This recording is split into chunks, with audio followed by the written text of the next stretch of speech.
Amadwa, Panyawa, Jerusalem, stand face Jerusalem.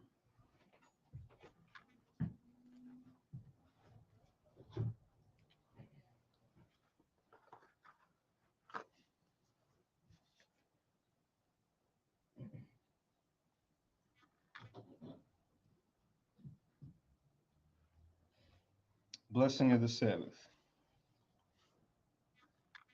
Barakatha Yahweh, Basham Yahweh, Asherah, Nathan Lanawa, Ashabeth, Bashalawam, the water, Aman. Blessed are you, Yahweh, in the name of Yahweh Shai that gives to us the Sabbath and peace. Thank you so being. The Alim Ma'asharaya Mechat, Psalms 121.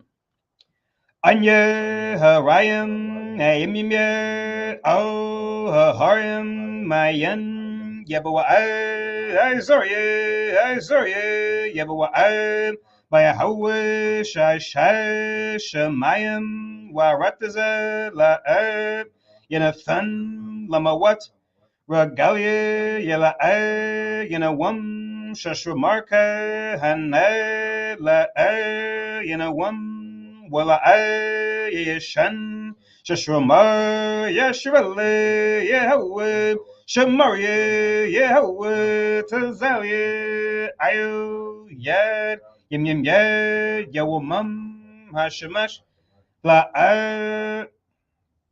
Hakaya Wayarak La Balayala Yahweh Yashamaria Makab Rai Yashamar Napashe Yahweh Yashamar Habalakya Wabawaya Ma'ifat Wa Ai Walam Basham Yahweh Tawada Aman. Psalm 121. I will lift up mine eyes unto the hills, from whence cometh my help. My help cometh from the Lord, which made heaven and earth. He will not suffer thy foot to be moved. He that keepeth thee will not slumber. Behold, he that keepeth Israel shall neither slumber nor sleep. The Lord is thy keeper, the Lord is thy shade upon thy right hand. The sun shall not smite thee by day, nor the moon by night. The Lord shall preserve thee from all evil. He shall preserve thy soul. The Lord shall preserve thy going out and thy coming in from this time forth, even forevermore. Amen. Amen. Shemaya Sharela, Hero Israel. Shemaya Sharela, Yahweh, Eloheinu, Yahweh, Akab. Shemaya Sharela, Yahweh, Eloheinu, Yahweh, Akab. Shemaya Sharela, Yahweh, Eloheinu, Yahweh, Akab. Deuteronomy 6:4. Hear, O Israel, the Lord our God is one Lord. Amen. Amen. Thapala Yahweh, the Lord's Prayer. Abinawa Shabbat Shemayim Kodash Hayya Shanka Yahweh Malakwavka Thaba'ar Ratazawanka Hayya Aisha Barataza Kabashamayim Natanlanawa Lakham Yawam Zad Wasalaklanawa Kabawap Nawa Kasalak Nawa Kabawap Yanawa Wala Abiyar Nawa Oh Nasayawan Abo Hawashinawa Murai Kaya Laka Hamalakwa Wa Allah Wa Thapara Wa Walam Maman. Matthew 6:9. After this manner, therefore, pray ye. Our Father which art in heaven, hallowed be thy name. Thy kingdom come, thy will be done in earth as it is in heaven. And give us this day our daily bread, and forgive us our debts, as we forgive our debtors. And lead us not into temptation, but deliver us from evil. For thine is the kingdom, and the power, and the glory forever. Amen. Amen. Ha'asharamatazawath, the Ten Commandments. La'ab, Yahayab, Lakab, Alahayim, Akarim, Alapanyat, La'ab, Thaishab, Lakab, Paso, Wala'ab, Thaibadam, La'ab, Thalakwakaf, Shamwa, Yahweh, Alahayaka, Lashua, Zakar, Ath, Hayawam, Hashabath, La Kodashwad, Kabad, Abiyaka, Wa Amaka, La Taratazak, La Tana'ab, La Taganab, La Thainad, Shakur, La Thakamad, Ko Asherad, La Ra'aka, Aman. Exodus 20 and 2. I am the Lord thy God, which have brought thee out of the land of Egypt, out of the house of bondage. Thou shalt have no other gods before me. Thou shalt not make unto thee any graven image, or any likeness of anything that is in heaven above, or that is in the earth beneath, or that is in the water under the earth. Thou shalt not bow down thyself to them, nor serve them. For I, the Lord thy God, am a jealous God, visiting the iniquity of the fathers upon the children unto the third and fourth generation of them that hate me, and showing mercy unto thousands of them that love me and keep my commandments.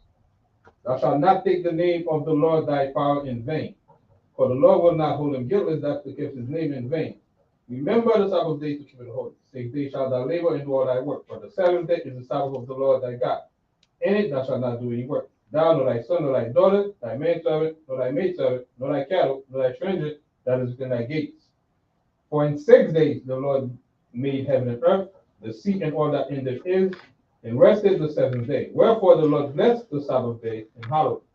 Honor thy father and thy mother, that the days may be long upon the land which the Lord thy power giveth thee. Thou shalt not kill, thou shalt not commit adultery, thou shalt not steal, thou shalt not bear false witness against thy neighbor. Thou shalt not covet thy neighbor's house, thou shalt not covet thy neighbor's wife, nor his manservant, nor his maidservant, nor his ox, nor his ass, nor anything that is thy neighbor's. Aman. Yeshua, be seated.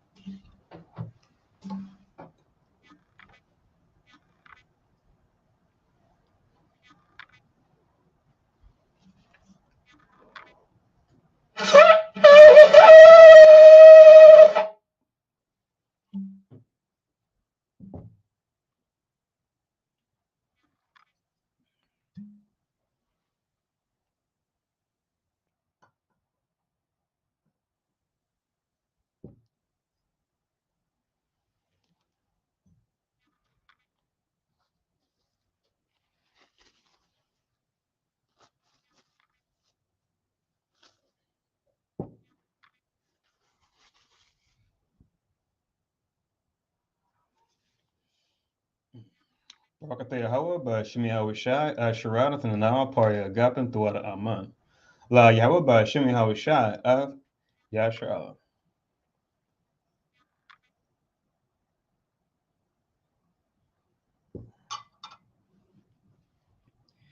English translation: Blessed are you, Yahweh, in the name of Yahweh Shai, that gives to us the fruit of the vine. Thank you, so be it. To Yahweh, in the name of Yahweh Shai, with Israel.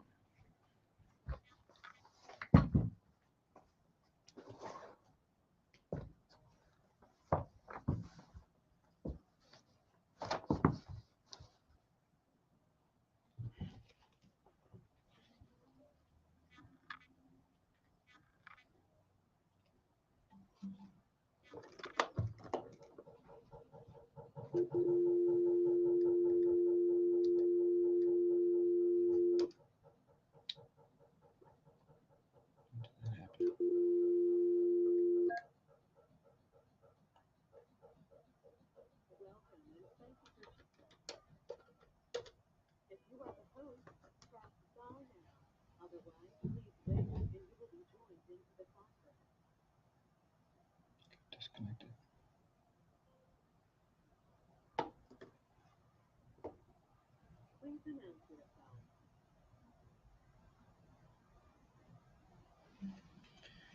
Okay.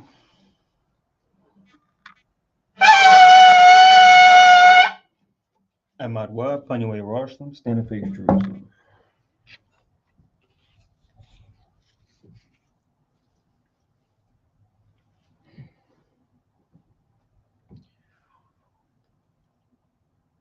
Barakatah Yahweh, Haggadah, Rakawam, Abiyah, Wanawa'ah, Aliyawan, Malak, Shah, Shamayim, Warataza, Wakal, Dabarim, Kayayam, Wagam, Hamashiach, Ma Yahweh, Rawanawe, Habnawe, Palab, Yawa Aitize, Yahawashe, Zakarnawe, Yahweh, Bartazawan, Ainke, Yashale, Zarnawe, Bane, Wazap, Yashale, O Nanawe, Yum Yum, Aitha, Kayawumyum, Makwadam, Babakusha, Shalak, Mike Allah, Watazawadak, Alahayim, La Maganawa, Raparnawa, Washama, Ionawa, by Kur, Shalak, Haroka, Shao, Yahawashai, Lanawa, Lala Madnawa, Rabiam, Kakama, Thabawana, Wada I.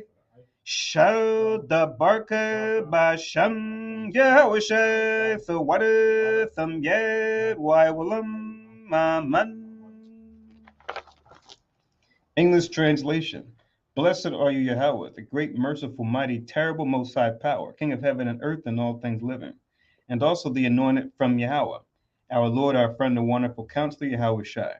Remember, Yahweh, favorably your people Israel. Help us build and gather Israel, Most High. We beg you right now, like the days of old. Please send Michael and the righteous powers to protect us, heal us, and watch over us. Mainly send the spirit of Yahweh Shai to us to teach us much wisdom, knowledge, and understanding of thy word. In the name of Yahweh Shai, thank you, always and forever, so be it. Repeat the Hebrew only. Blessed are you, Yahweh, in the name of Yahweh Shai that gives to us the law. Barakatah Yahweh, Ba'ashem Yahweh Shai, Asherat, Natan Lanawa, HaTawarat. Blessed are you, Yahweh, in the name of Yahweh Shai that gives to us light to see. Barakatah Yahweh, Ba'ashem Yahweh Shai, Asherat, Natan Lanawa, Award, Lara Awak. Blessed are you, Yahweh, in the name of Yahweh Shai that gives to us the ram's horn to call the people. Barakatah Yahweh, Ba'ashem Yahweh Shai, Asherat, Natan Lanawa, Karan, Hayo, Lakorah, Ha'aim. Blessed are you, Yahweh, in the name of Yahweh Shai that gives to us the olive oil to anoint Israel. Barakatah Yahweh, Ba'ashem Yahweh Shai, Asherat, Natan Lanawa, Hasheman, Zayef, Lamashak, Yasha'ala, Yeshabwa. Be seated.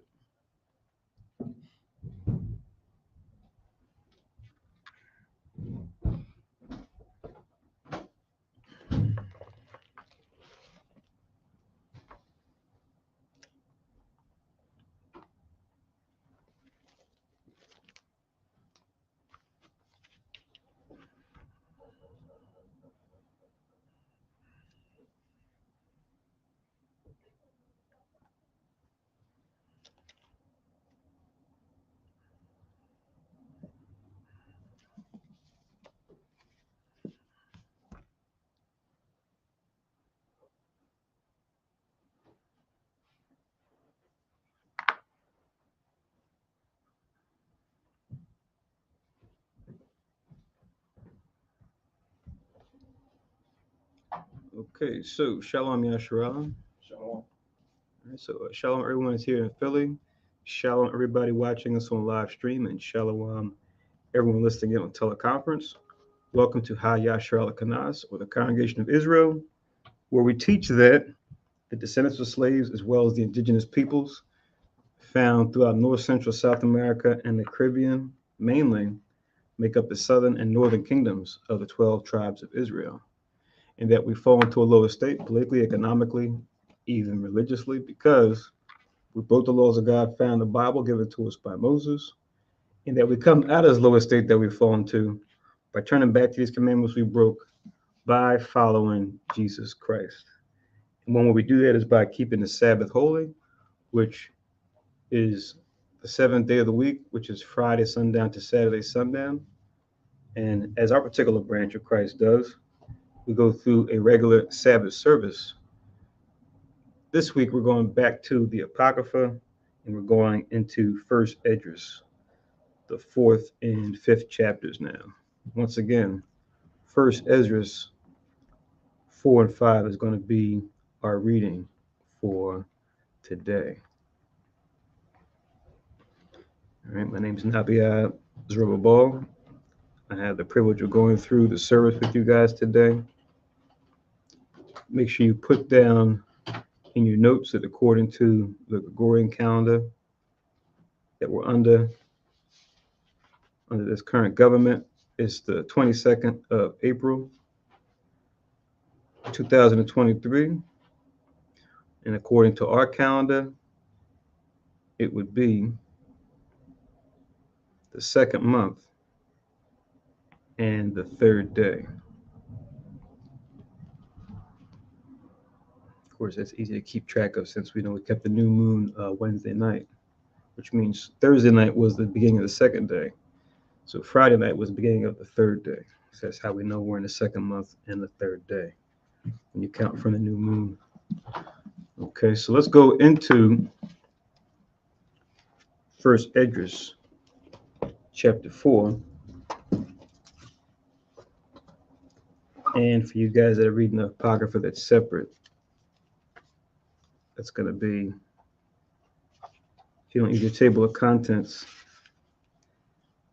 it's going to be on page 4.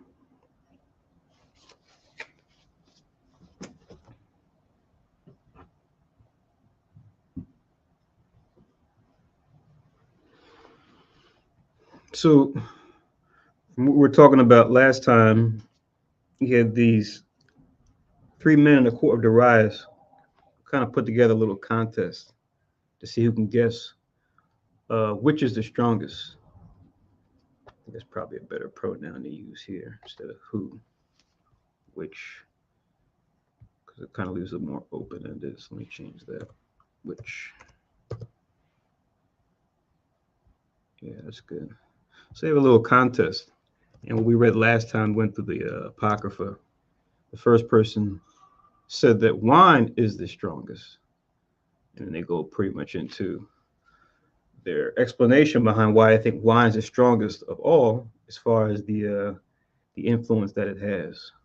So now we have 2 other candidates that are going to put forth what they think is the strongest. So that's what we're going to read in chapter 4. And then towards the end of chapter 4, going into the chapter 5, we're going to kind of get the groundwork for the time and place that we're in. So getting into a little bit of history. Let me see here, because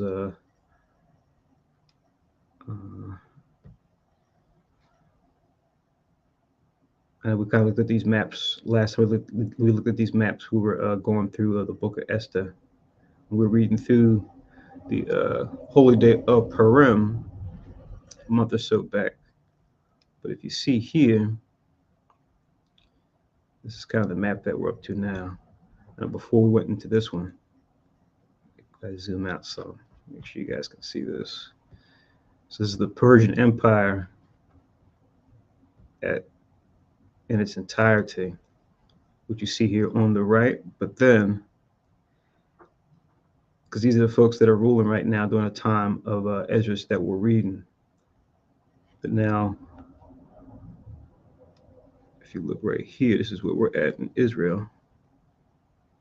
Up here towards the left, goes to some significant events that happen. And then I go to the next slide, we'll come to this. But as we get past this contest and the events of this history, we'll get more into this map next. This is 85, slide 85 on this Bible Atlas I'm using. Is pretty much free to access online.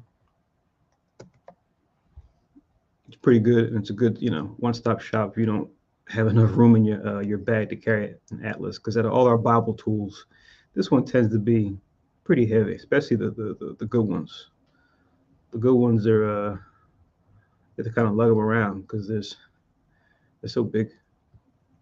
But that's an online one, and if you want, I'll just post it here in the chat for you guys. This is the link if you wanted to look it up, online Apocrypha.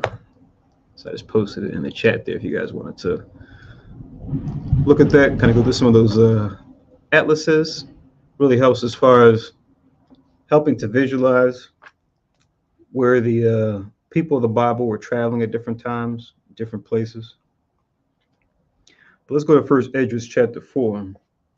in verse 1, where it reads, Then the second that had spoken of the strength of the king began to say, O ye men, do not men excel in strength that bear rule over sea and land and all things in them? It says, But yet the king is more mighty, for he is Lord of all these things, and have dominion over them. And whatsoever he commandeth, they do. So now we see this second candidate. He's putting forth which is strongest, and his is going to be the king. So you see, he sets the stage. And he says some true things here, right? So we know that we're God's chosen, right? But now that doesn't mean that the heathen still can't say things that are on point because they have, right? And they do. But like the expression goes, even a broken clock is right 2 times a day. So, it's not like you give someone a pat on the back for getting it right some of the time. The idea is to get it right most of the time, right? The excellency being to be perfect as Christ told us to be. And we do that by striving to follow that righteous model that we see here in the scriptures when it comes to our words and deeds. But yeah, we know in even our records, right?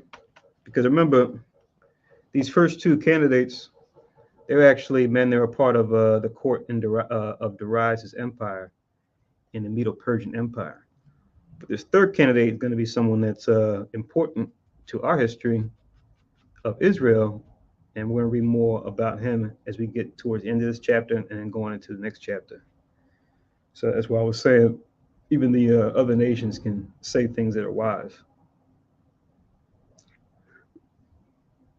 You just want to make sure, as Israelites, you want to focus on the wisdom of the Most High and put that first and foremost, because worldly wisdom is corruptible, even though from time to time they do get it right because it aligns with the scriptures. But yeah, Genesis 1 and 26, just as a reference, if you guys remember, where it talks about he's going to make man in their own image, is the Elohim talking with each other, or the hosts, because it wasn't just the Most High, it was him and his hosts that were there. And then he said, let's give him dominion over the fowls of the air, the fish of the sea, the beast, and the creeping thing that creepeth upon the earth. And then we even make important points when it comes to the king. When you read in places like Proverbs 21, I believe it's the first verse where he talks about the king's heart being in the hand of the Most High, and whichever way he turneth it to go the way that he wants, right?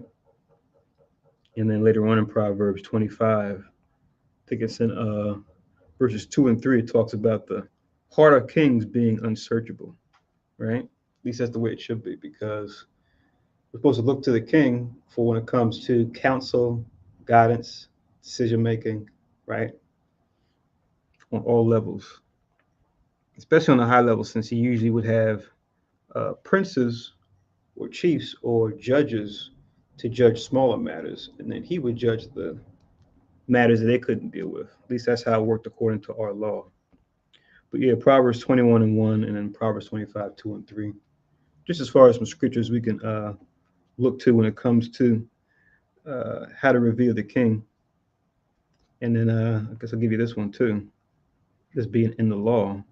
Deuteronomy 17. This being the essential law to always go to when it comes to if we had a king or a ruler over us, because ultimately the Most High is our king, right? He's the king of heaven and earth. But if we were to set up a king over us, he gives us those guidelines. When you read in Deuteronomy chapter 17,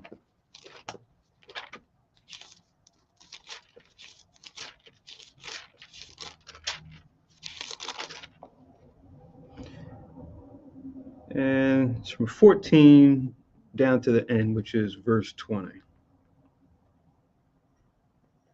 He talks about, how we should multiply gold and silver, multiply horses and chariots, multiply wives, right?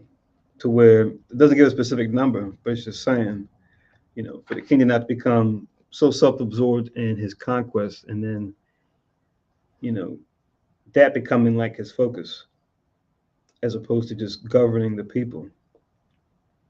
And then it goes into how he's supposed to write himself a copy of the law. So for the first 5 books of Moses, he would write him a copy of that by hand, and then he would have that as a record. It says he would study that all the days of his life. So just the exercise of doing that would teach one a lot, and it would also establish a certain level of accountability to where you take out that effort to write it by hand, and then you study it all the time, right? A book of your own making, even though we know God is the author.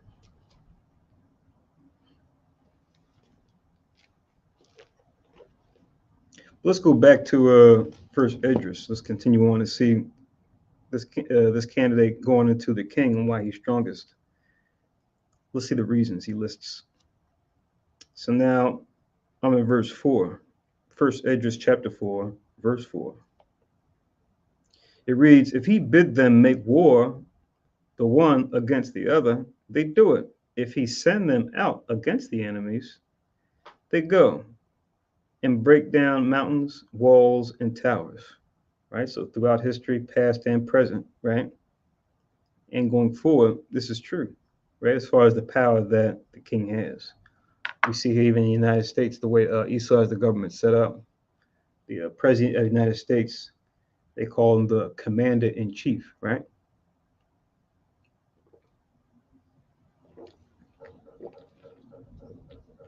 So they kind of have the president of the United States in D.C. to serve as the figurehead, to be like the head over the nations and their hosts, as far as their army, right? Because everyone boasts about the strength of the United States Army as far as how many soldiers, the technology they have, et cetera, et cetera.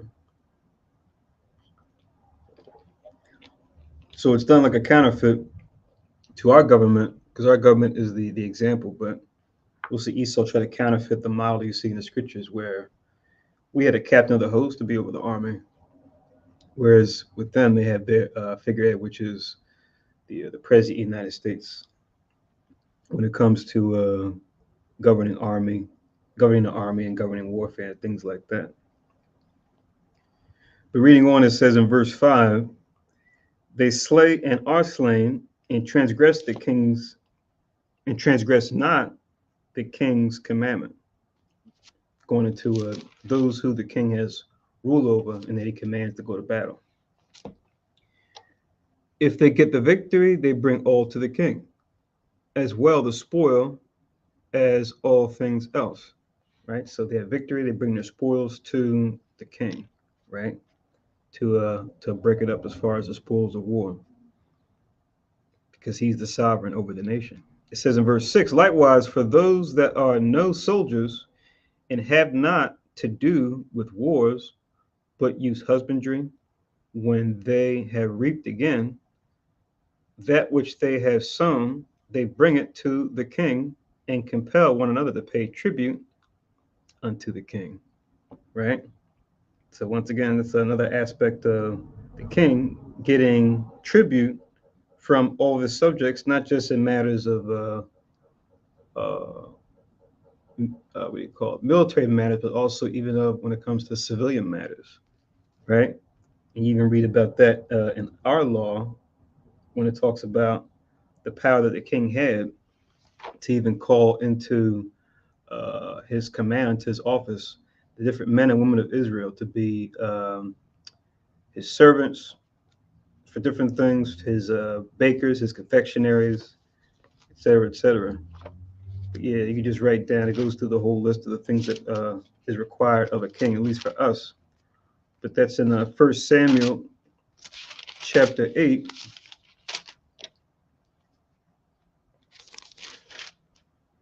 In the whole section.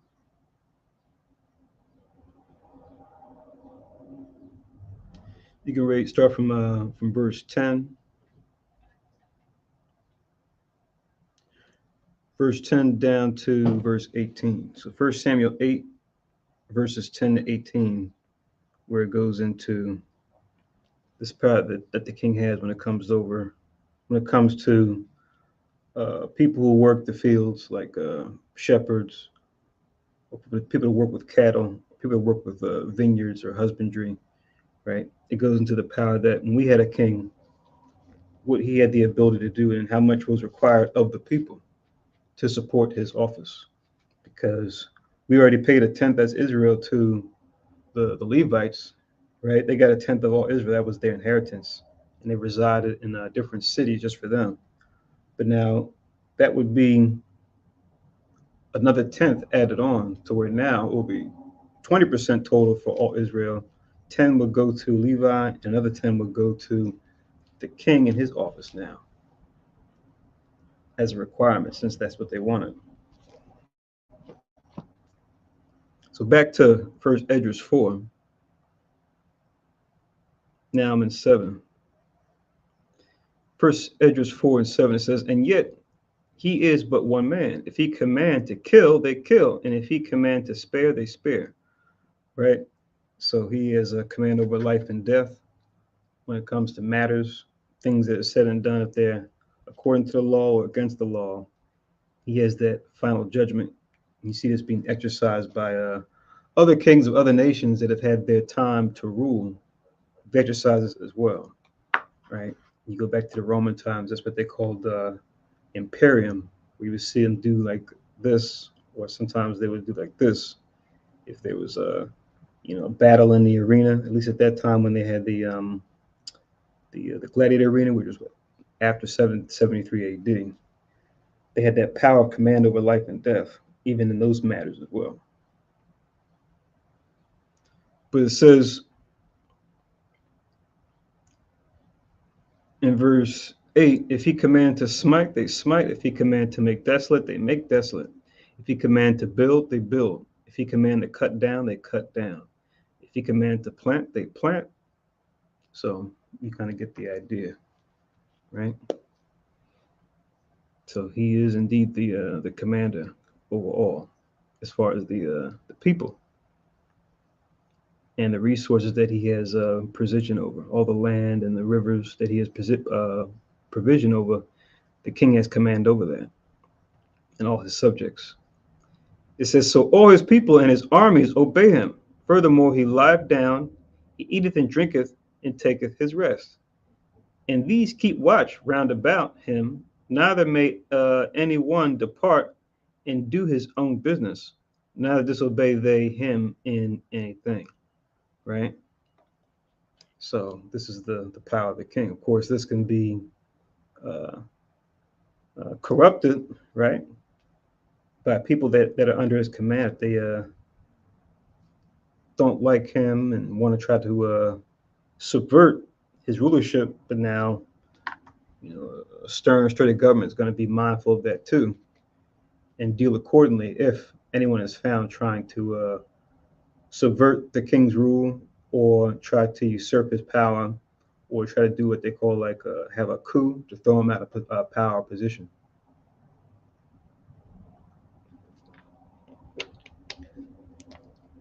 And we've seen it happen throughout history, especially in the modern time as well.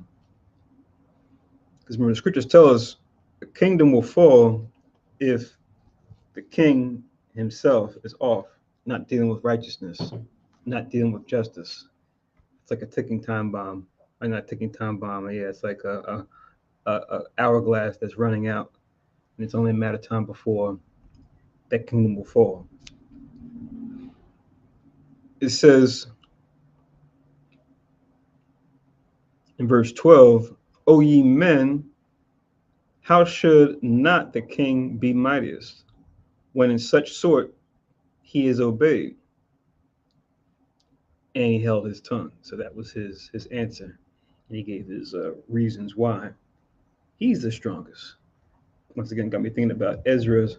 Got me thinking about Esther, what we read during the Purim about what was it, Big Fan and Harbona. I'm not sure if I got their names right. Those guys try to they had a plot against the king of the Persians, right? Ahasuerus, and how Mordecai was in the right place at the right time to bust their attempt to try to overthrow him. And that was recorded, and that would come into play later on to work in his favor.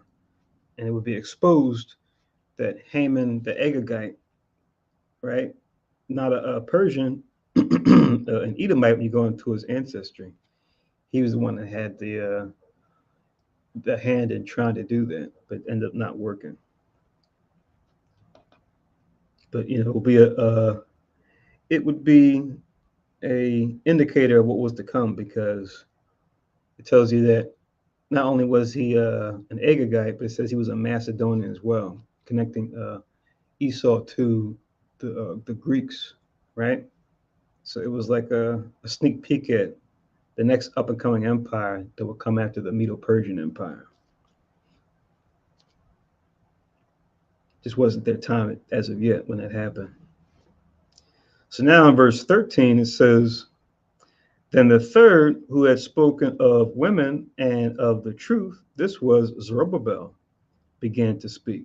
So now this is Zerubbabel, son of Shealtiel, we read about, and we'll make some references to the books of Ezra and Nehemiah, because his story is there as well. And we have a lot of parallels when we read here in Esdras to Ezra and Nehemiah, because if you didn't know, here in the Apocrypha, it's just spelled a little different, Esdras, but this is the same as Ezra. They're the same person.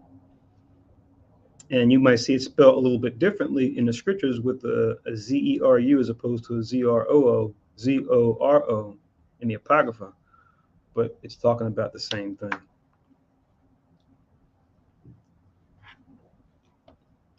Same person. So let's see what his answer is as far as which is the strongest. Okay, before we start. As we go into 13, I just wanted to say that in the first chapters where the man is speaking about men, in particular the king, because he's pretty much in any argument or any contest, one is gonna give his best. So we can see that back in Ezra's time, this was an exercise that was done, and like we see it today, where people have debate, and one wants to sway people one way and convince them on their thesis. So pretty much, he present his thesis, and he present factual evidence on the thesis that he presented. So he presented the man, right, as the strongest because they pretty much control everything, but more particularly a king, right? So he gave all the evidence and he go through in details why he stated his case, and now it's gonna be to the second party to bring his own thesis and disprove what he said in his argument, so that people can make a judgment call who's right and who's wrong in their argument. So in both cases, I mean, in the first cases, he brought some compelling argument in terms of who's the strongest and who's in charge of everything. And now we're gonna read the second one, right? So you gotta pay attention. Even when we bring out scriptures today, we still engage in the same type of exercise, right? When we bring out in like we are the Jews, right? We are the Israelite.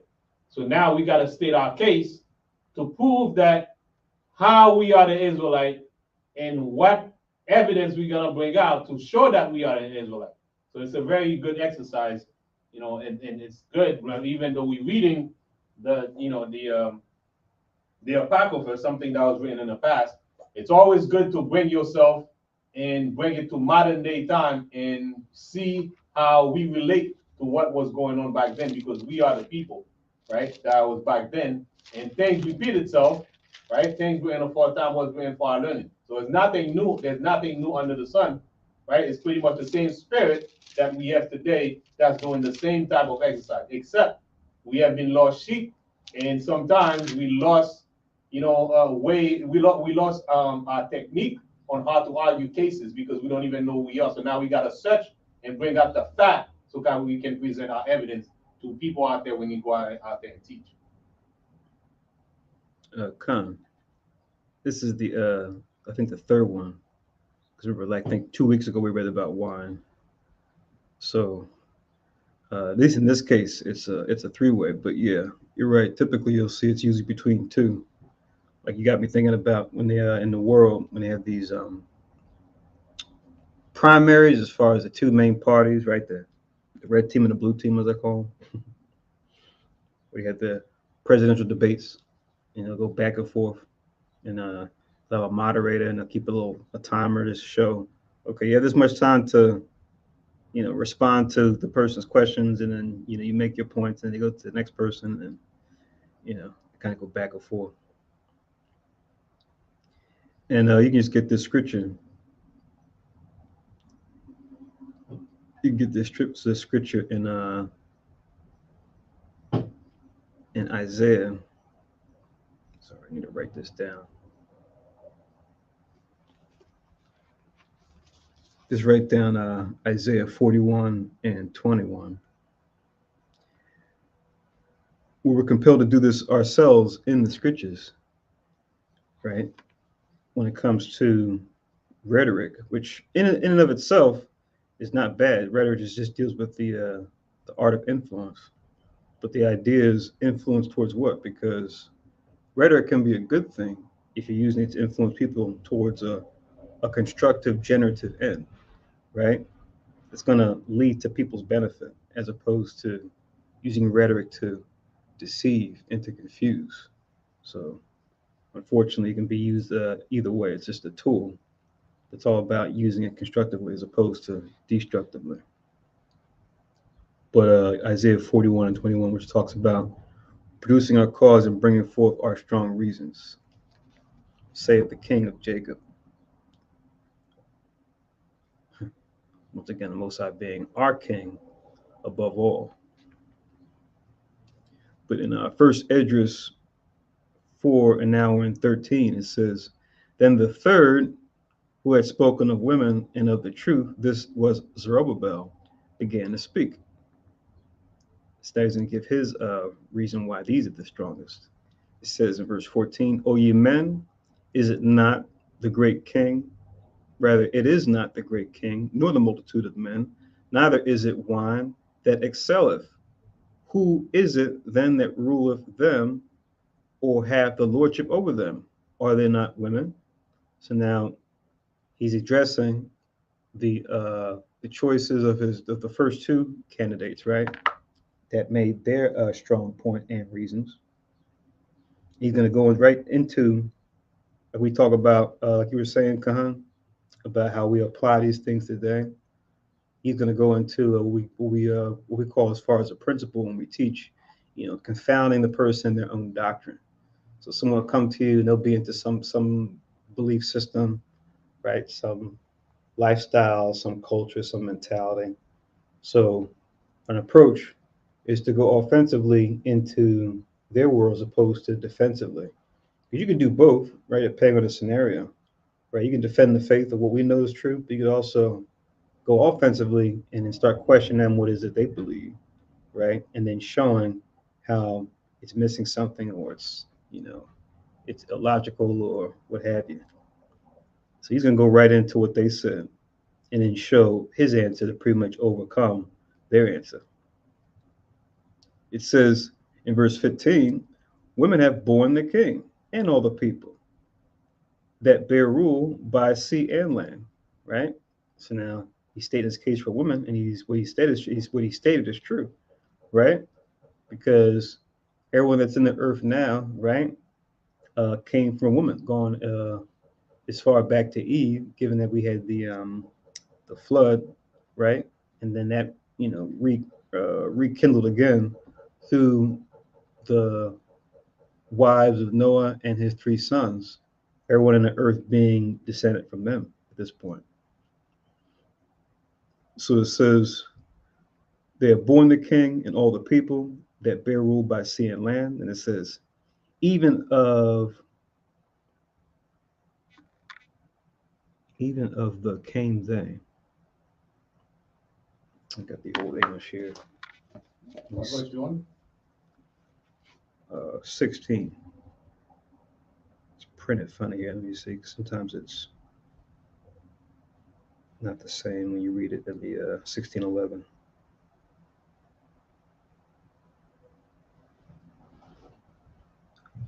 Oh, I see. Them.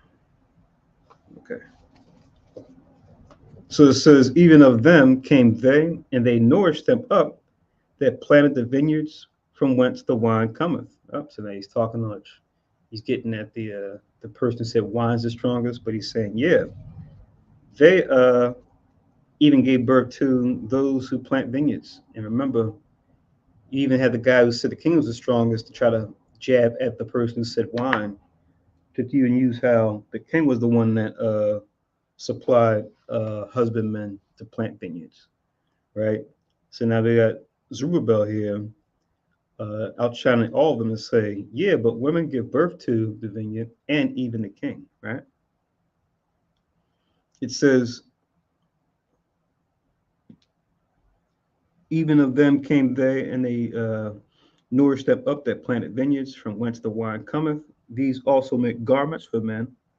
These bring glory unto men, and without women cannot men be, right? So all true statements, right? They make the garments, the different tapestries, right? The different vestments that men wear as well. This kind of reminds me too of something that Paul made a reference to. Let me just get this real quick, and then we'll keep going with Zerubbabel's proof.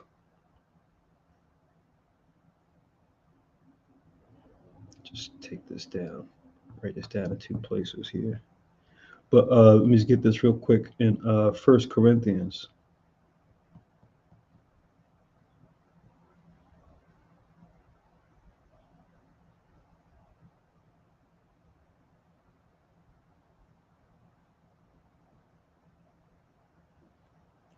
This is 1 Corinthians chapter 11.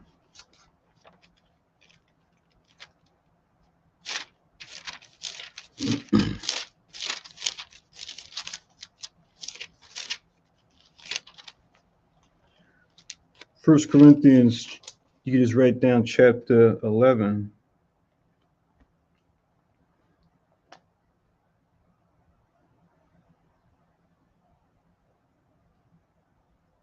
I'm just going to read verses 11 and 12.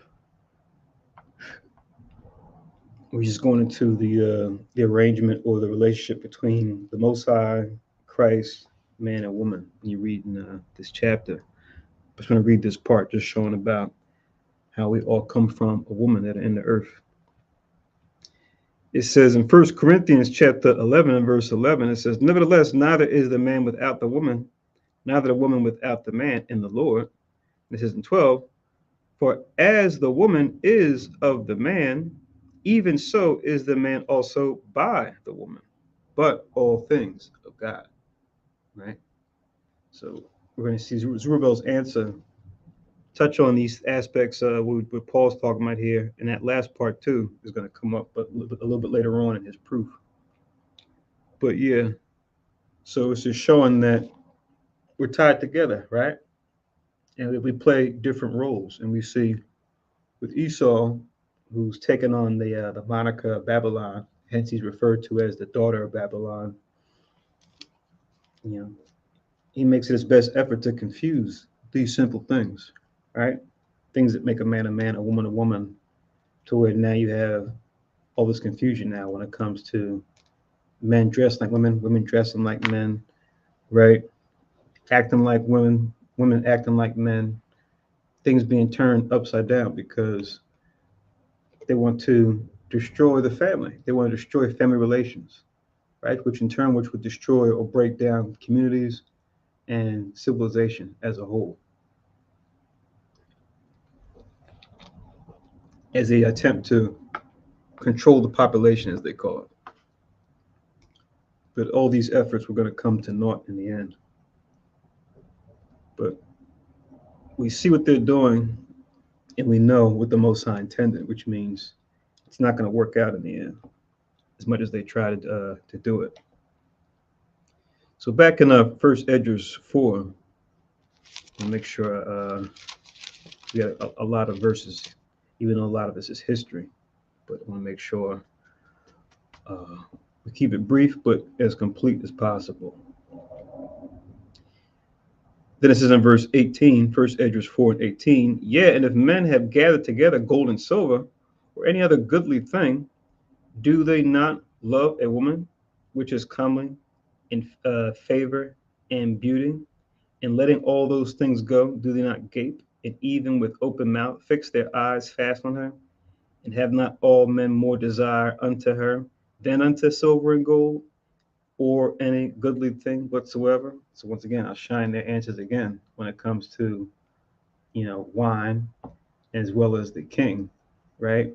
When it comes to the things you can uh, buy with wine, right? And even the things that the king would have access to when it comes to resources and wealth. He's showing how what even women would be the ones to have these or be rewarded these things from those men, be they common men or even the king when it comes to those wealth and riches. He's going to want to, give these gifts to women and to his women, be it, who he's with or the women of his family, of his court, of his house, right?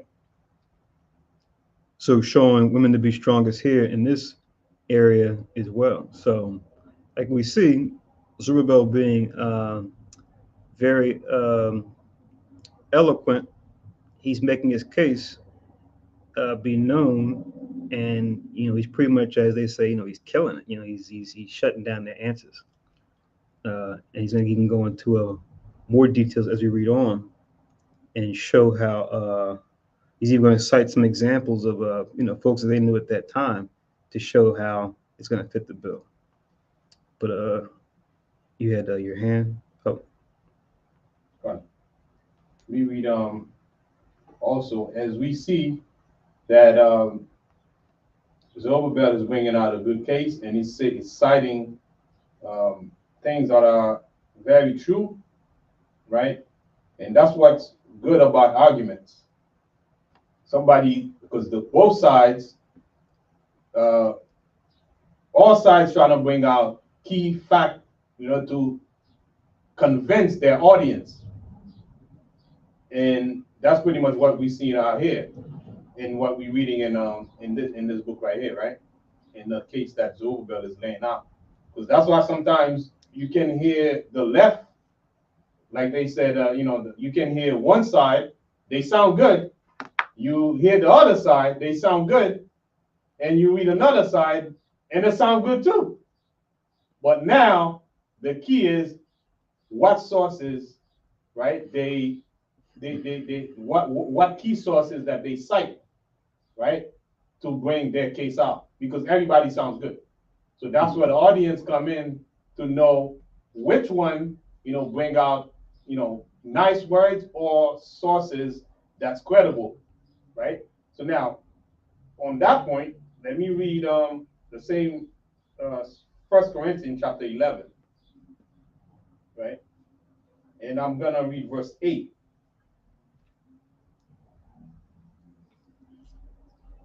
I'm gonna read verse 8, and it says, "For the man is not of the woman, but the woman of the man. And neither was the man created for the woman, but the woman for the man." So now, that's another case right there in the argument that's another point in the argument that Zerubbabel is making.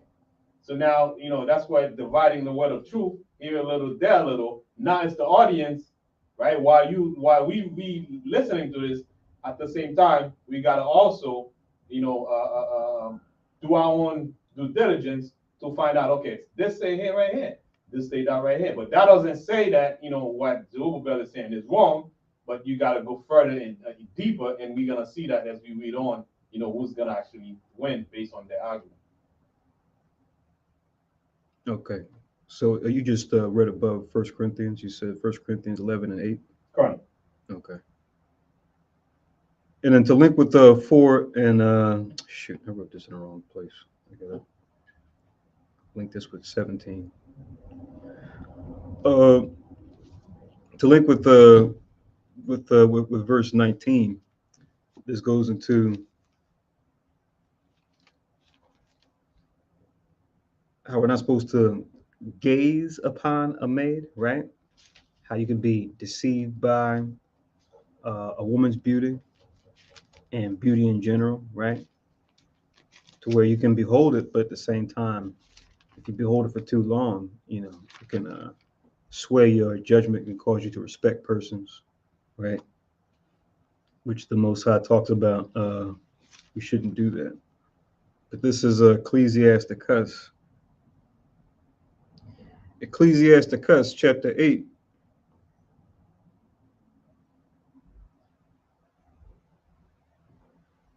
Sorry. Ecclesiasticus chapter 9. Look at the top of the page here.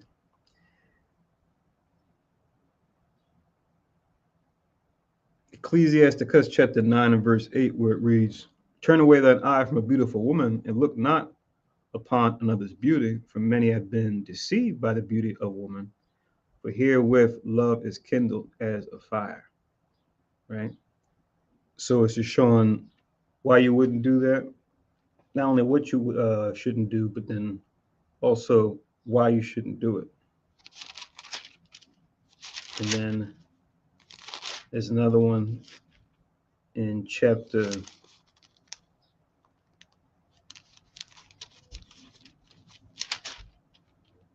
this is Ecclesiasticus as well.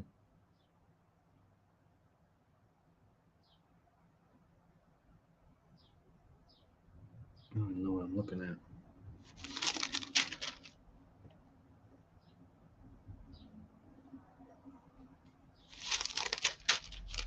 Oh, sorry about that. This is Ecclesiasticus 25 and verse 21.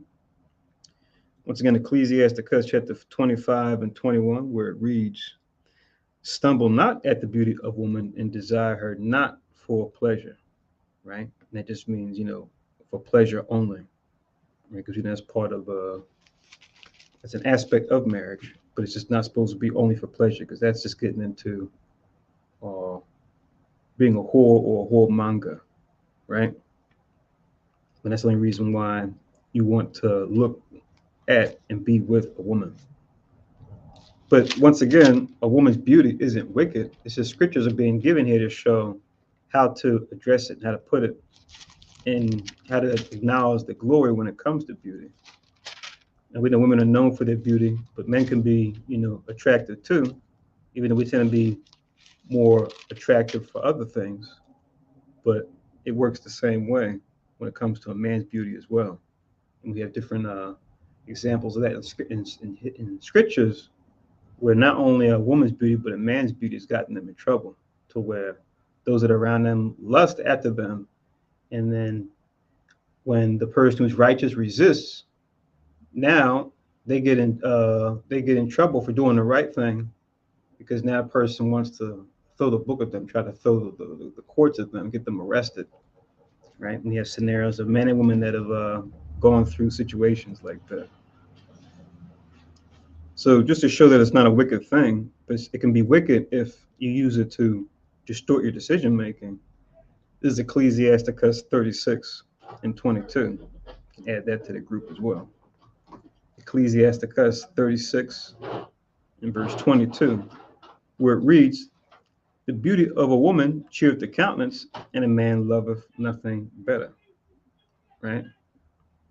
And then I'll give another one in Proverbs. So this is two folks that come to mind are Susanna, and the history of Susanna. When you read about her, being a righteous woman, but because she was beautiful, you had these judges that tried to falsely accuse her, because they lusted after her, but then try to cover their own sin. And because she resisted their wicked advance, she was a married woman. They tried to pass false judgment on her. And I'm even thinking about Joseph too, our forefather Joseph back in Egypt, where he was working in an Egyptian official's house, and his wife was trying, and that official's wife was trying to lay it with Joseph because she was attracted to him too, and he kept resisting her as well, and she falsely accused him as well for for him doing the right thing, by not trying to be with another man's wife. So, beauty can get you in trouble, especially when it comes to those in the world. So this is Proverbs chapter 31 and verse 30. This is kind of the key thing we're always going to be reminded of at the end. So Proverbs 31 and 30, it says, favor is deceitful and beauty is vain, but a woman that feareth the Lord, she shall be praised. Right? So being well favored and beautiful, that's good, but really what sets you apart is the fear of the Most High, be you a woman or a man, right? Because we have those figures in the scriptures, right? Where it'll talk about how they were beautiful to behold, they were a comely person, right? But the reason why we read about them in the scriptures is because you have plenty of Israel that have been attractive then and now, right? The Most High blessed us in all types of ways, not just on the inside but on the outside too. We're a beautiful nation, right? As far as aesthetics, but what sets us really apart as far as beauty is us walking in the law, statutes, and commandments, right? We want to make sure we're spiritually beautiful. And that's how that happens. That's how that comes to pass. That's why emphasis here is being made on fearing the Lord to set someone apart. Yeah, you. Now, I was gonna say that when we look at women in relation to men, how the Most High created us, it's like it's a magnet, right? The man's magnet is women, and which is natural, right? Nothing wrong with that. Mm-hmm. But which magnet you're gonna get yourself attached to, and according to what rule you're gonna use to attach yourself to that magnet, right? There's nothing wrong with looking at a beautiful woman, like you were saying, but again, if that beautiful woman is with somebody or if she's married to somebody, that's not a magnet that you want to attach yourself to because it goes against the law, right? And also, you got to check out what she's about, right? What she's about before you approach that magnet. And if everything works according to the rules, then okay, it's good to attach to that magnet because naturally, man's supposed to live his father and mother to attach himself to his wife, Mm-hmm. right? So there's nothing wrong with that. And then as we read verse 18, men and women may accumulate silver and gold, but that silver and gold, right, will not be more desirable than that woman herself, right? So meaning we cannot attach ourselves to the wealth more so we can attach ourselves to the women because naturally men attracted to women. Mm-hmm. Come. So now this is First Esdras 4 and 20 now. It says in First Esdras 4 and 20, a man leaveth his own father that brought him up in his own country and cleaveth unto his wife, right? That's what you were just talking about. And you can just link that with, just write down Genesis. Genesis chapter 2.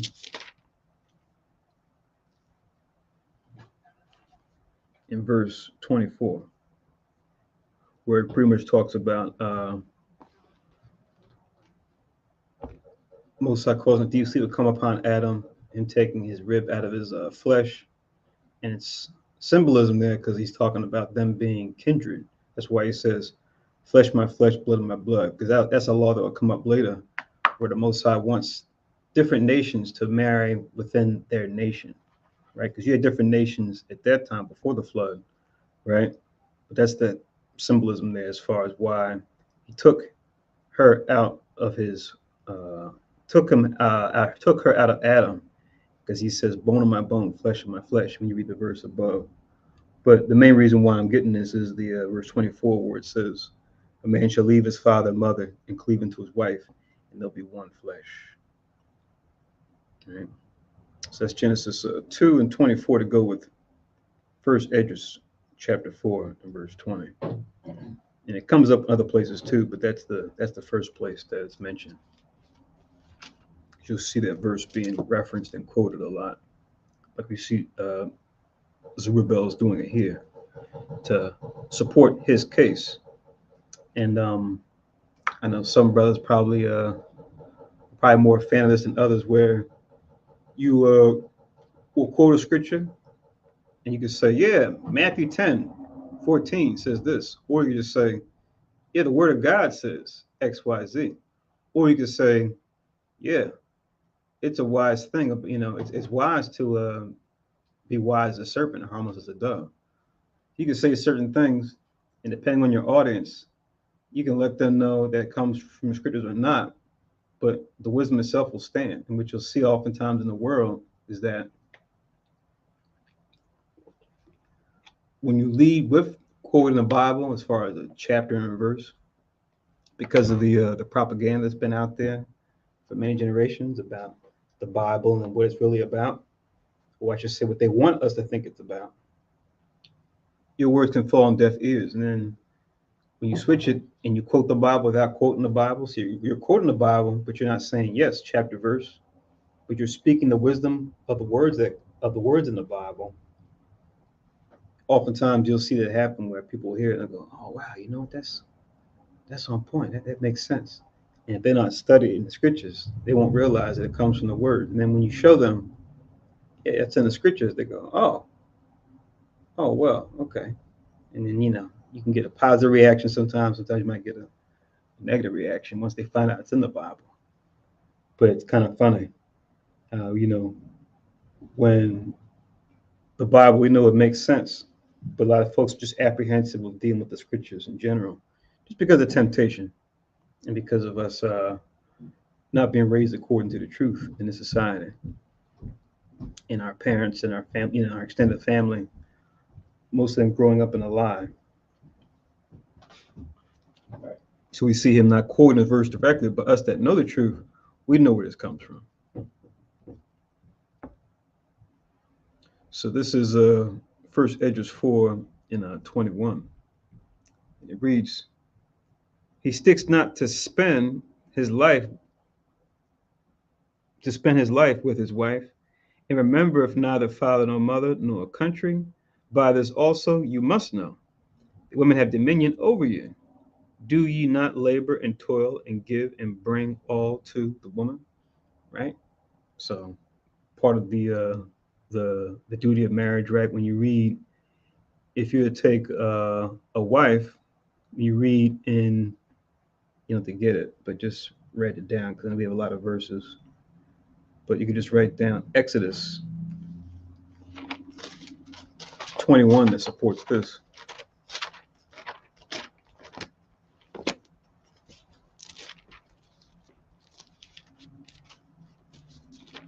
So let's write down Exodus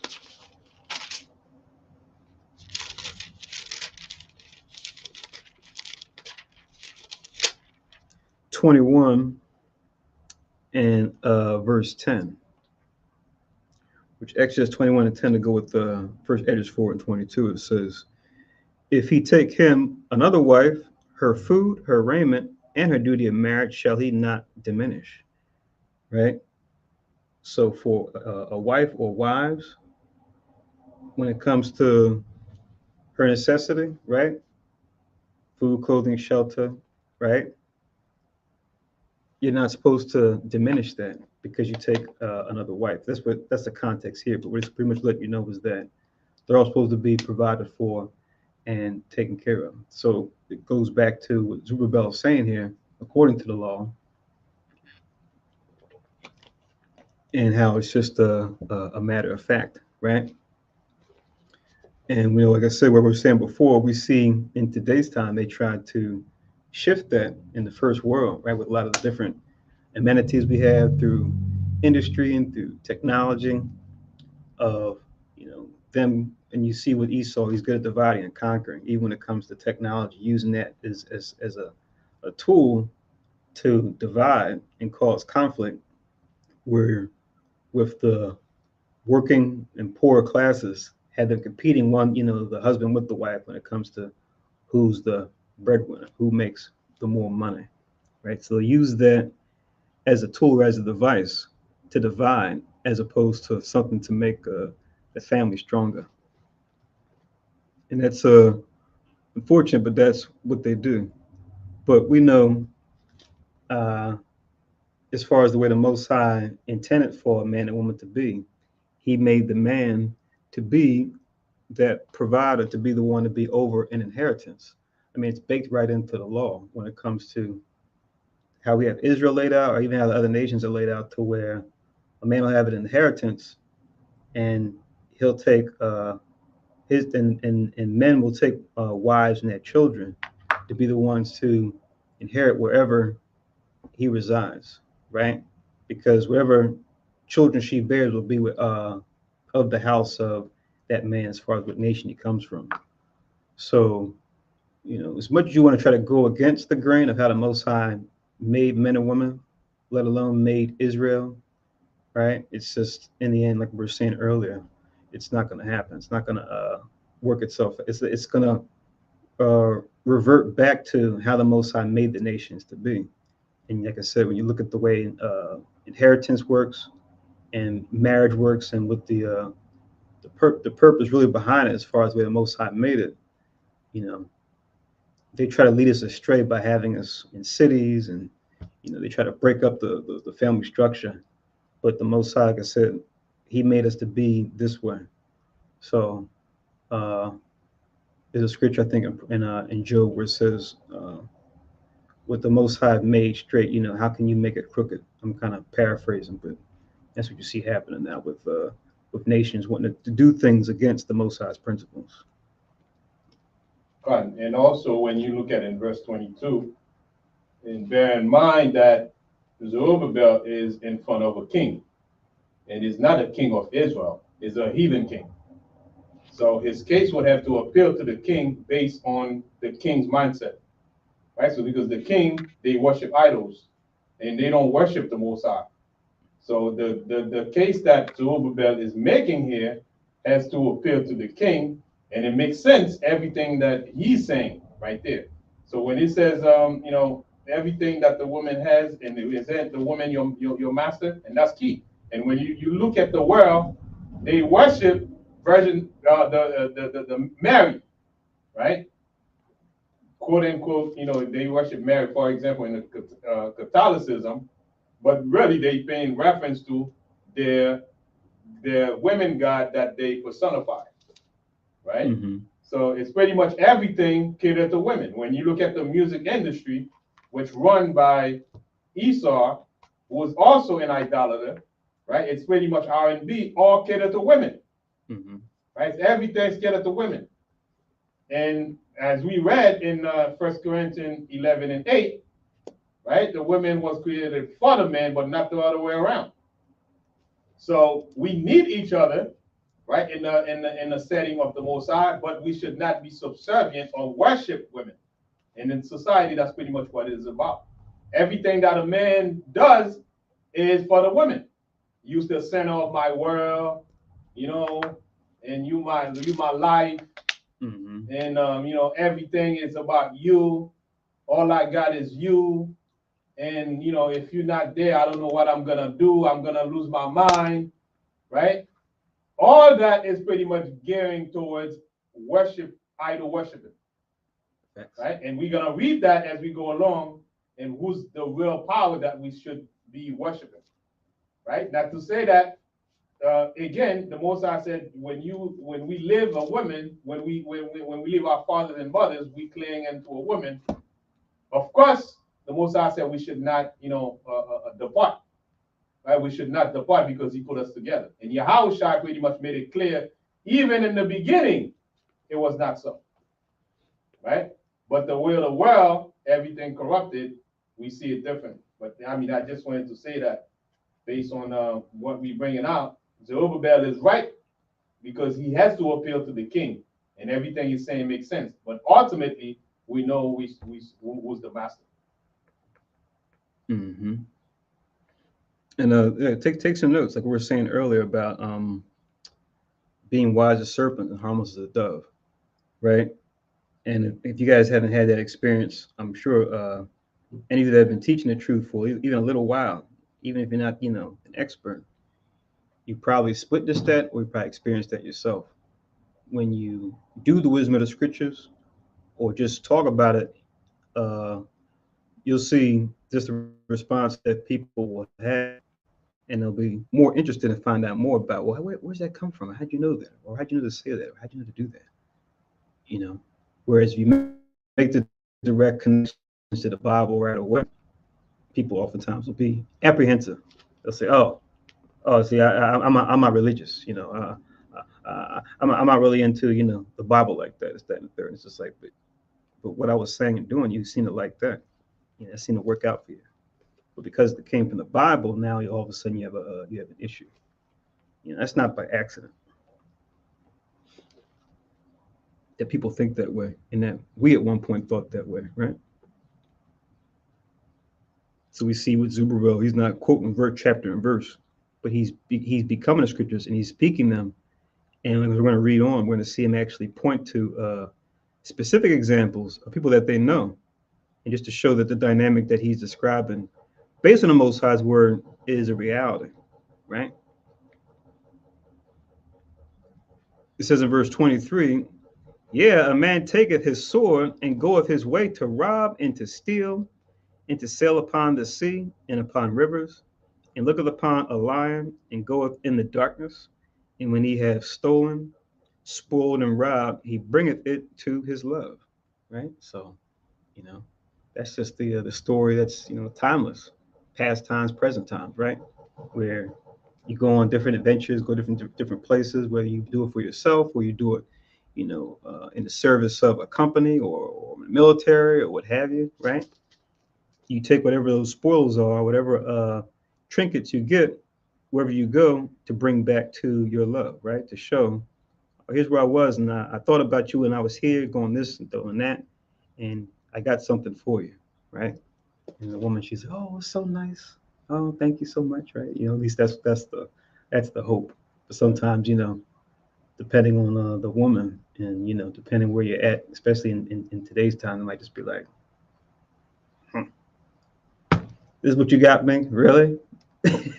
That's it? And then the man's just like, oh man, I guess I gotta kill two lions instead of one. I gotta do more. She's so hard to satisfy, right? Right. So when you look at it, and that's so true. And when you look at even when we were out there in the world, we didn't know the Most High as men. When we go out there and get a car, we shine the car.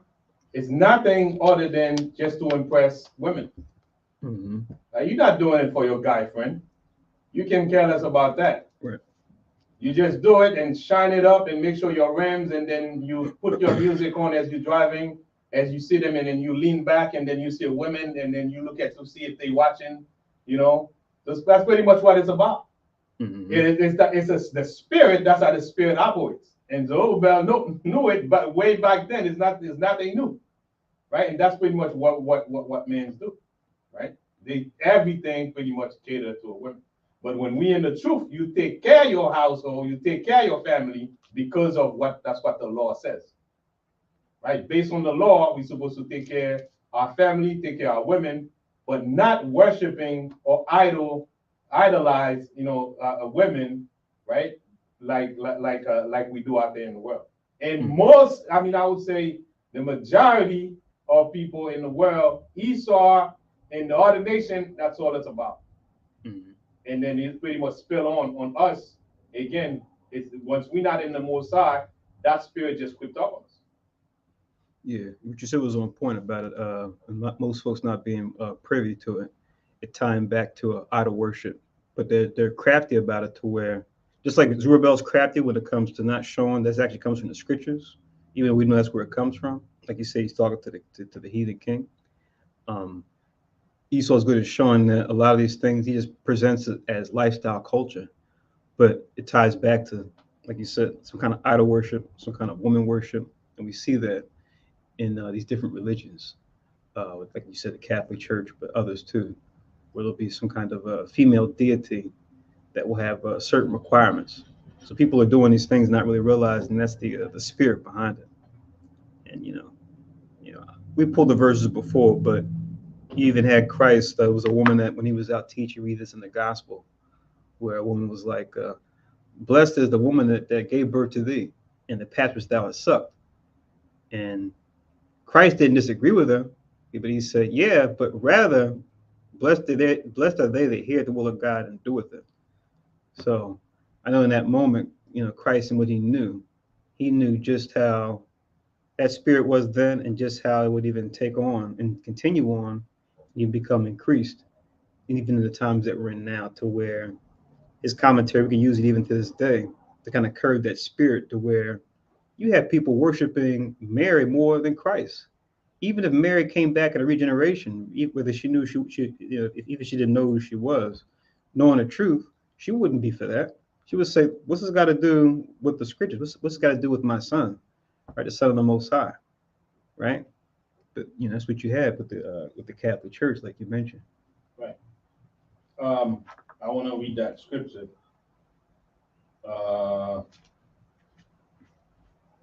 First Corinthians chapter 10 and verse 23. What's this link with? It's all when we do same verse 22. Like when we do something, we got to do it for the glory of the Most High. Everything we do. Oh, okay. Gotcha. Right. So I'm saying all of this. Also, I like to bring the balance. Not to say that you should not get a nice car. You should not take care of yourself because you don't want to cater to women. That's not what we're saying. Because if you doing everything for the glory of the Most High to show how the Most High bless you, you would want to be take care of yourself. You would want to dress yourself. You would want to have nice things. But again, all to the glory of the Most High, because He's the one that's blessed you for all these things. Let me read that real fast in 1 Corinthians chapter 10 and verse 23. And it reads, just so that we say, "Oh man, it's what should we do good things? Should we not take care of ourselves?" Because in the world, when a man dress nice, he does it to see what women he's gonna attract. Right? Who's gonna see him? Who's he gonna catch as a fish? Right? Who he's gonna catch? So that's pretty much what we do it for. But when we come to the Most High and realize who we are as His people, we're supposed to please the Most High. Whatever we do, when we take care of ourselves, we do it for the glory of the Most High. I read it. It's 10 verse 23, 1 Corinthians, and it reads, "All things are lawful for me, but all things are not expedient. All things are lawful for me, but all things edify not. Let no man seek his own, but every man another's." Is that mine? No, that's not what I want. If I read down,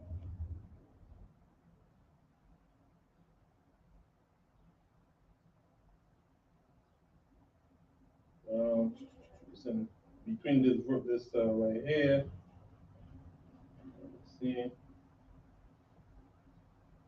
Oh, you know what? It's whatever we drink, whatever we do, whatever we drink, do it in the glory of the Most High. Yeah, that's what I thought you were about to read. Yeah, that's the one I'm seeking for. Let me get it real quick.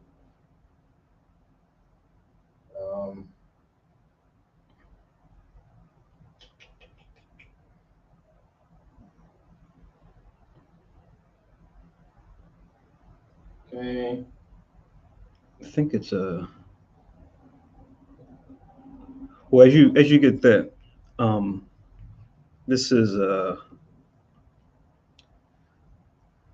Okay, I got it. It's in 31. okay. 1 Corinthians 11, 10:31. "Whether therefore ye eat or drink or whatsoever ye do," so anything you do, whether it's a nice car, whether it's a house, whatever your desire is, right? Whatever you do all to the glory of the Most High, right? Not to cater to a woman as if that's pretty much who you're doing everything for. Like we're reading here in Second Esdras and then First Esdras, the 4th chapter. So that's pretty much what men does. Everything that they do for, that's pretty much what they do it for. Of course, the heathen, that's what they do it for. But with us, that's not what we do it for. we give it to give Most High thanks and show that in the Most High's realm, we're supposed to have nice things. As a matter of fact, we're going to inherit all things. Right.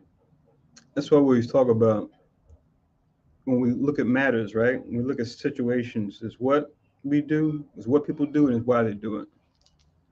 So we always have to look at both of those things to understand the matter. Because on the out, like you said, on the outside, it can look like, oh, it's the same thing. Yeah, what they're doing is the same, but why they do it is a different motivation. You know, you want to know that why behind what people are doing. To really know what's motivating folks to be able to discern good from evil. So this is in Luke chapter 11, as far as just that spirit to worship Mary. But then looking at that, you can see how that applies to that can be broadened out to woman worship, because you see it like you mentioned with the R&B and stuff. Like I can't think of how many artists you haven't seen that they have on some sort of concert doing the Ave Maria. You know, they always do that song, the Ave Maria. It's almost like a staple for any songstress. Like once she sings that song, it's just like, oh wow, she did the Ave Maria. Oh my goodness, you know. And it's just like what makes that song so important, you know. When you go into the spirit behind it, you see what's going on there. Yeah. Just as a pop culture example. Right. And it shouldn't even be that, but that's what they do. Mm-hmm. And give Mary, the mother of Yahushua, more credence over Yahushua. And even Yahushua himself said, my father you should worship. Right, because it's Isis worship, or what's her name? Osiris. Isis. I'm trying to think of her, the African, the Hamite name, because the Greeks called her Isis. Ashtoreth. I think it's Oset. I think that's what the Egyptians called her. Yeah, the Canaanites had her name as Ashtoreth. I think the Egyptians had it Oset. I think that's what they call her, but I could be wrong. Doesn't matter. Just to know what that spirit is, just be mindful of it. But this is Luke chapter 11, 27 and 28. I was to read this anytime we're talking about this subject. Luke 11 and 27, where it talks about the woman saying, blessed is the womb that bare thee and the paps which thou hast sucked. But then verse 28, Christ comes back and he says, but yeah, then he says, rather blessed are they that hear the word of God and keep it. So remember, when it comes to matters, right, you have right and wrong. When it comes to small matters, when it comes to great matters, you have well versus better, right? So you can do well, but you could also do better. So it's like it's not so much a right and wrong all the time, but but with some matters, as you get into more greater matters, it's about what's best. And like I always use that example, when you take tests in school, when you're younger, usually it's like true, false, pick, choose the right answer. But then you get a little bit older, middle school, high school, choose the best answer. And it's like, best answer. Sometimes you have to ask the teacher, like, okay, what makes this answer best? These things all have different things about them. Like this looks like it's right. That looks like it's right. But what's the best answer? Going back to this whole debate thing, right? Okay, it sounds good. They sounds good. What they said sounds good. Oh man, which one do I choose? So we got to be wise in applying, asking the right questions, right? And we have, different parables to help us out with that, along with commandments, fruits of the spirit, to show us, okay, what the best answer might be in a situation. Because it might not always be the same, but to know what the best way is to go when it comes to greater matters. So we see this kind of be an example of that. So once again, he's not saying that his mother's not blessed. Of course she is. But Christ knowing the spirit and how, in the spirit of the world, and how that spirit to want to what do you call it? To want to be an idolater, he gave a better answer to say, yeah, rather blessed are they to hear the word of God and keep it, because that's what's really going to set you apart and not have you get caught up. And we see it even to this day. Things that Christ did, right?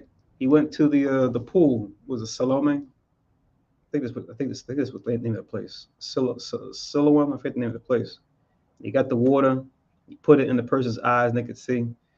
Now, you have that place, right? That's over in Israel. And you got people going there and getting little vials, filling them up with that same water. And they're saying, see, look, we got the water from the same pool, right? Of Salome or Siloam that Christ was at the person's vision. And then they take that water and then sell that on, was it Trinity Broadcast Network, some of these other, these crazy televangelists, to where they make an idol out of the water. But really, it was the thing that healed their eyes wasn't the water per se. That was just a symbolic gesture. It was them believing on Christ, who is the Word made flesh, right? That's what healed them, But that's what people do.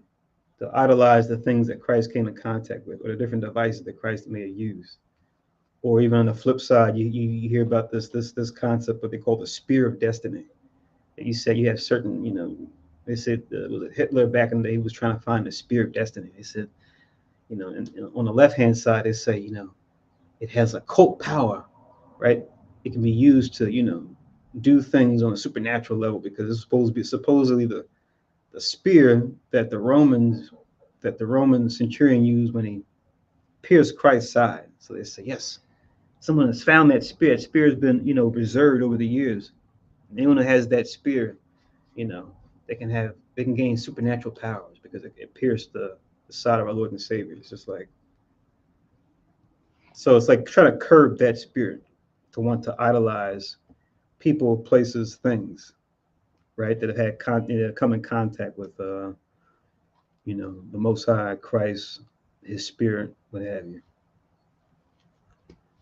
But yeah, let's go back to first Esdras and kind of see in the chat, right? Exactly.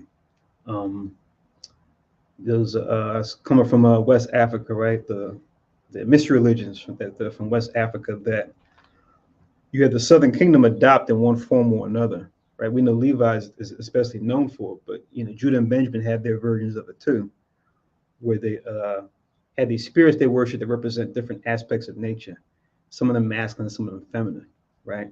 And then they deify them, and you see that being invoked too when you look at pop culture amongst Israel, where they'll have certain movies or certain TV shows, right?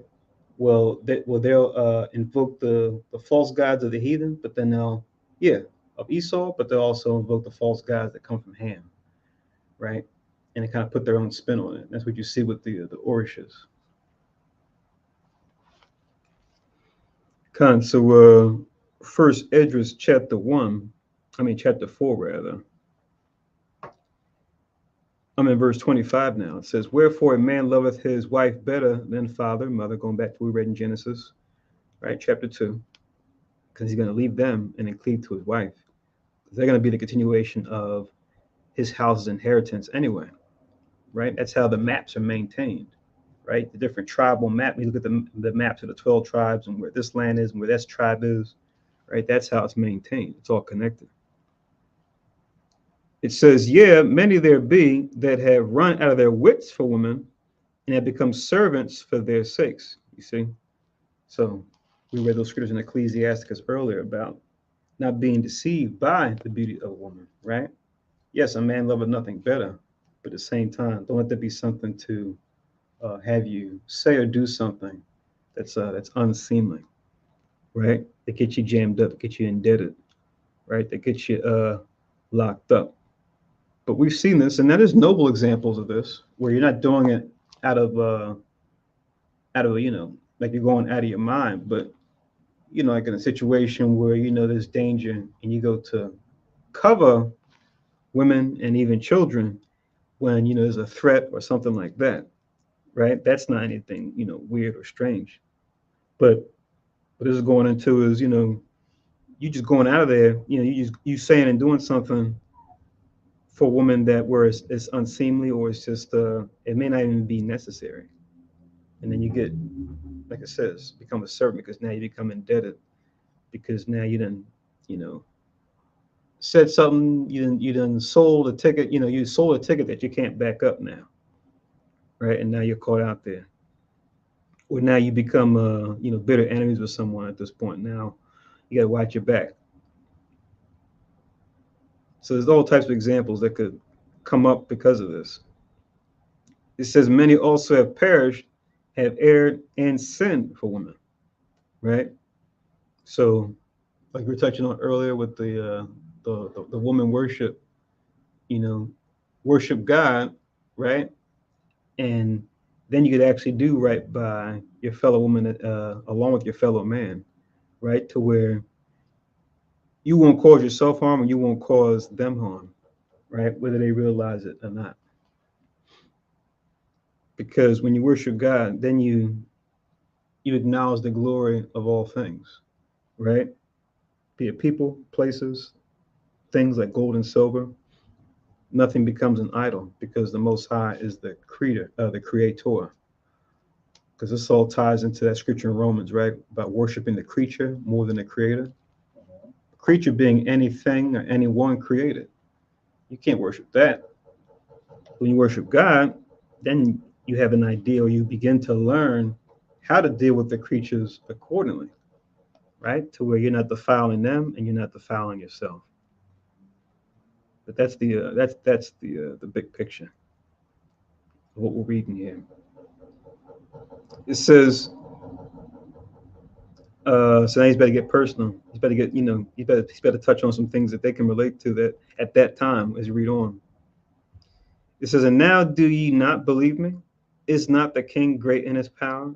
Do not all regions fear to touch him? Yet did I see him and Apame, the king's concubine, the daughter of the admirable Bartacus, sitting at the right hand of the king. So Zerubbabel, he's like, look, I done made my points, but now I'm going to give you an example, a live example of people that we know, flesh and blood, that's right around. Because sometimes people's eyes are glazed over, right? When you're giving a speech, where you're doing some kind of rhetoric, and you're quoting statistics and all that. And sometimes folks' eyes kind of glaze over. Oh, God, more statistics. Okay, who did that study? Was a study approved? Is this? What was the sample? What was the sample data? Do they have population data on that same stat? You get that pushback. But now he's like getting personal now by pointing out somebody that everyone knows, right? That's famous. That's part of the king's court. He's going to pretty much demonstrate this knowledge and how it's true, even in the case of them. Once again, verse 29. Yet did I see him in Apame, the king's concubine, the daughter of the admirable Bartacus, sitting at the right hand of the king, and taking the crown from the king's head and setting it upon her own head. She also stroked the king with her left hand, or smote the king with her left hand, right? So, so clearly this woman, she's young, she's probably attractive, right? More than likely, she's just in the court saying, "Give me that." Put the thing on. Stop talking to me like that, or stop talking. Quiet, like kind of like playing around, right? And it says at 31, and yet for all this, the king gaped and gazed upon her with open mouth. If she laughed upon him, he laughed also. But if she took and displeasure at him, the king was fain to flatter that she might be reconciled to him again. So timeless, right? I know today, social media, they will call this. I think they on certain social media platforms, they'll stop your stream if you even say words like simp. That's what they call it, right? It's like the opposite of pimp, where it's a simp, where you just pretty much, like we're talking about, you just cater to women, even when they're clearly immoral, clearly disrespectful. You're still just like, oh, I'm so sorry. Whatever you say goes. Oh, okay. How high do you want me to jump? All right. Oh, just tell me where and when. I'll be there. Here, take this money. This is like you just set yourself up, and she's gonna look at you and just be like, hey, "Who's this guy? This guy's he's this person that's just following me around." But hey, if I can get you know, unearned rewards from this guy, sure I will. But see, we see here with this, it's a frame of thinking to where Doesn't really care about how much you may have. If you're rich or poor, famous or obscure, if you're not grounded in yourself, even the king, right, can become this, can fall into this, right? Just like we see with certain celebrities, right, whether they be athletes and musicians, or certain people that come from wealthy families. You see they'll marry somebody, and you look and you say, they got with that person. This person doesn't really seem to be anything to write home about outside of maybe some looks they have or some talent they may have.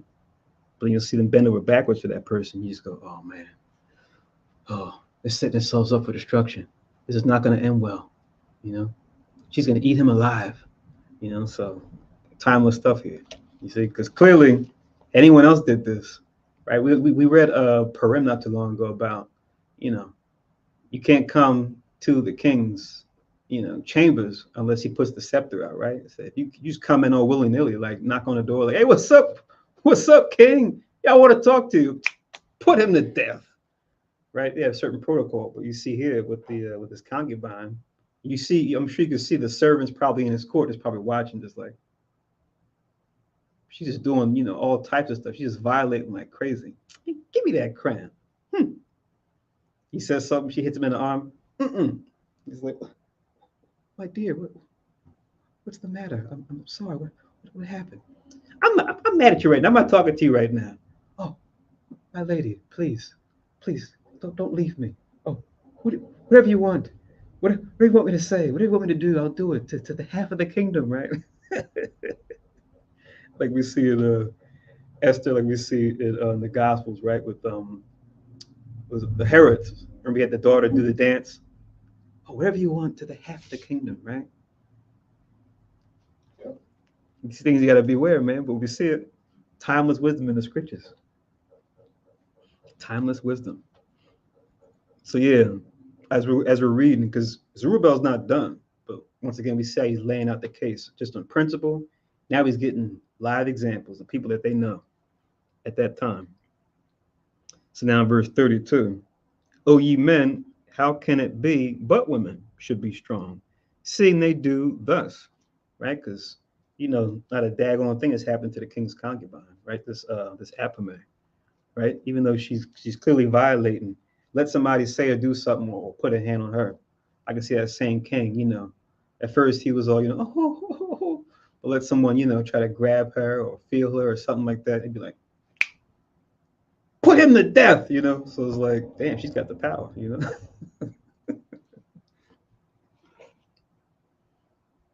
It says in verse 33, then the king and the princes looked upon one another. So he began to speak of the truth. So he kind of gave a little pause. They all kind of looked and considered, probably, wow, this is Zerubbabel. That's a good one. Yeah, he was right about Apame. Yeah, damn. Yeah, wine, the king? No, it's women. Yeah. So now Zerubbabel's like, all right, so I got him on the woman, but now I'm really gonna take it home to even go above this trivial, debate thing that we're having over, which is the strongest. Now I'm gonna hit to something that's beyond anything that we, out of our three answers, I'm about to go deeper on something that's beyond all that. So it says now in verse 34, O ye men, are not women strong? Great is the earth, high is the heaven, swift is the sun in his course. For he compasseth the heavens round about, and fetcheth his course again according to his own place in one day. Right? So we see, well, their answers were kind of dealing more on a grounded level, right? As far as things they deal with in day-to-day life. But now he's gonna go into, he hasn't even gotten to the truth yet. But he's pretty much setting the stage to now expand and go, yeah, besides the things we deal with in our day-to-day lives, right? Right now we consider, but consider just the creation as a whole.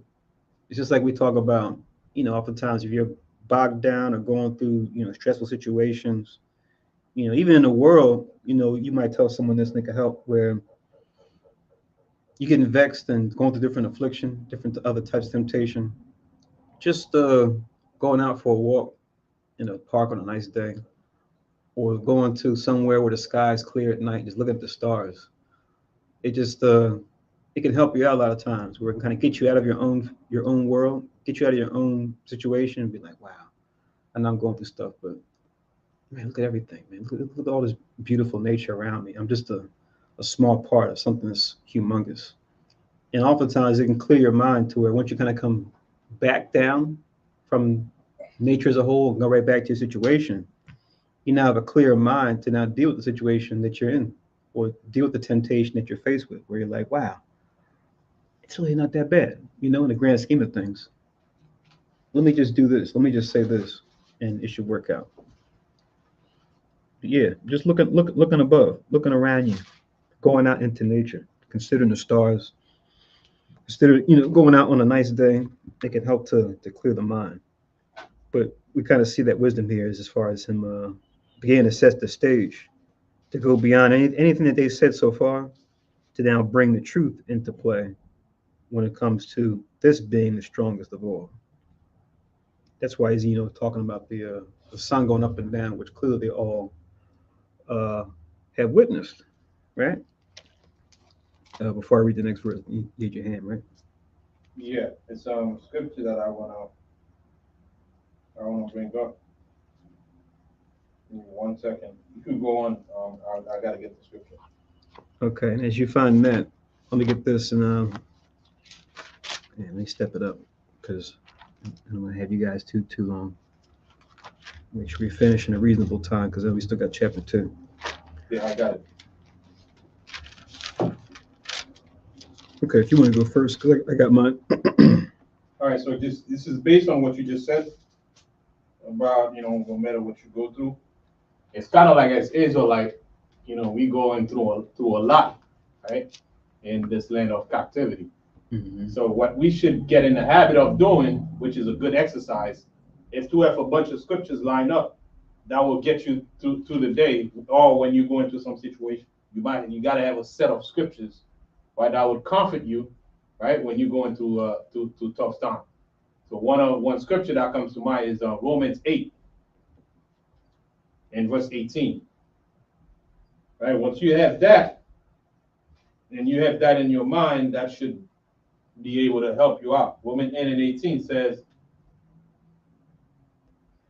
"For I reckon that the suffering of this present time are not worthy to be compared with the glory which shall be revealed in us." Right? So it could be going through something in the day, man, things pretty tough. Once you bring that scripture into mind, that should ease up, the frustration or whatever we go through. And along with other scriptures that you might have, along. You might have like 3, 4, 5 scriptures and line them up so that you can deal with the tough time that we're in. And also, I just want to add a comment based on Zerubbabel set them up, right? He set them up what the world would call, he bring on a strong thesis, right? And then, as strong as the thesis is, he's gonna break his own thesis with an antithesis, right? And then once he did that, he's gonna cement it and bring on a synthesis, right? So he's gonna bring that on as the main thing that we all should focus on and seal the deal. So he's gonna break his own. He bring a strong point that cannot be disputed, and then he's gonna break it and show him no. You see, I'm gonna break that thesis that I bring in with antithesis, and then boom, I'm gonna cement it with my synthesis, which is what stands. Mm-hmm. Right, and that's pretty much what happened in any debate. Is that one party is trying to dismantle the idea or the concept or the hypothesis that the next party bring in, because that's always what we should always try to do. You got to dismantle what they come in with, and then, right, you deconstruct whatever they come up with, that go against the scriptures. You deconstruct it, and then after that, you bring in your own thesis, and then you solidify, right? Or sometimes you don't even have to bring a synthesis because the scriptures already stand for itself. You go straight to the synthesis. Right? Establish the Mosai as the power over everything, and that's pretty much what Zerubbabel is gonna do right there. Come, emphasis on the synthesis, right? Bringing it all together. You could add 2 Corinthians 4:17, another good verse to go to. Like I said, I was even saying just for the world, just looking up in the sky, can be a relief, or just going out for a park in nature, especially like on a nice day. You know, it can help to clear the mind, but even better, yeah, for us to know the truth, of course. But 2 Corinthians 4:17 is another verse you could use, where pretty much talks about uh, our light afflictions, but for a moment, right? It's just that when you are getting afflicted, the moment seems to carry on. It feels like it's eternity, right? When you're in it, and that's Hebrews 12:11. You can add that one too. And if you guys want, we can talk more about that during the week in the classes. But Hebrews 12:11 is a good one too. It talks about uh, the affliction we go through is not joyous but grievous, but afterward it yields the peaceable fruit of righteousness unto them which are exercised thereby. And as far as the sun going through its circuits, don't forget Ecclesiastes 1:5. You can write down too, which talks about that whole beginning of the chapter. Just talks about the Most High does things in cycles, right? And he finally leads up to the soul cycle, dealing with the regeneration, which I know is coming up. We're going to be going through that topic again, I think, for some of the new folks that have been dialing in and zooming in on the classes. But yeah, Ecclesiastes 1:5 goes into what Zerubbabel is talking about here as far as the sun. So yeah, Ecclesiastes 1:5, then I said before the Hebrews 12:11, and then 2 Corinthians 4:17 before that, and then before that, Khan Bakwa quoted Romans 8:18. But now let's read on in verse 35. First Esdras 4:35. Is he not great that maketh these things? Therefore great is the truth, and stronger than all things. So now he's going to give props to the Most High, right, towards the end, to wrap up his position. Is he not great that maketh these things, right? That he, of course, we know being the Most High himself, right? Therefore great is the truth, right? The truth, not my truth, not your truth, not his truth, not her truth, the truth. Because we've seen it being very popular, as it was then, but we see it especially now, this whole concept of what they call moral relativism, right? Where, people talk about, sharing your truth. I'm going to share my truth, right? Everyone's got a story, and everything now becomes subjective. You have discussions about things that are actually illogical that you can prove. Look, this is what is, this is what isn't. Now it's like, well, that's your opinion. Oh, well, that's how you feel about it. If that's how you feel about it, who am I to say that you're wrong, right? Opinions can't be wrong, right? So it's just like this way of thinking you see it that's become very prevalent now that gets folks into a lot of trouble. But once again, that works for the devil, because with moral relativism, you can kind of stay in this realm of ambiguity to where you're not accountable for your words or your deeds. You can say, well, I'm not doing anything wrong. That sounds kind of strict. You sound like you're religious, the way you're talking. And it's just like, no, it's just, this has always been known to work. This has always been known not to work.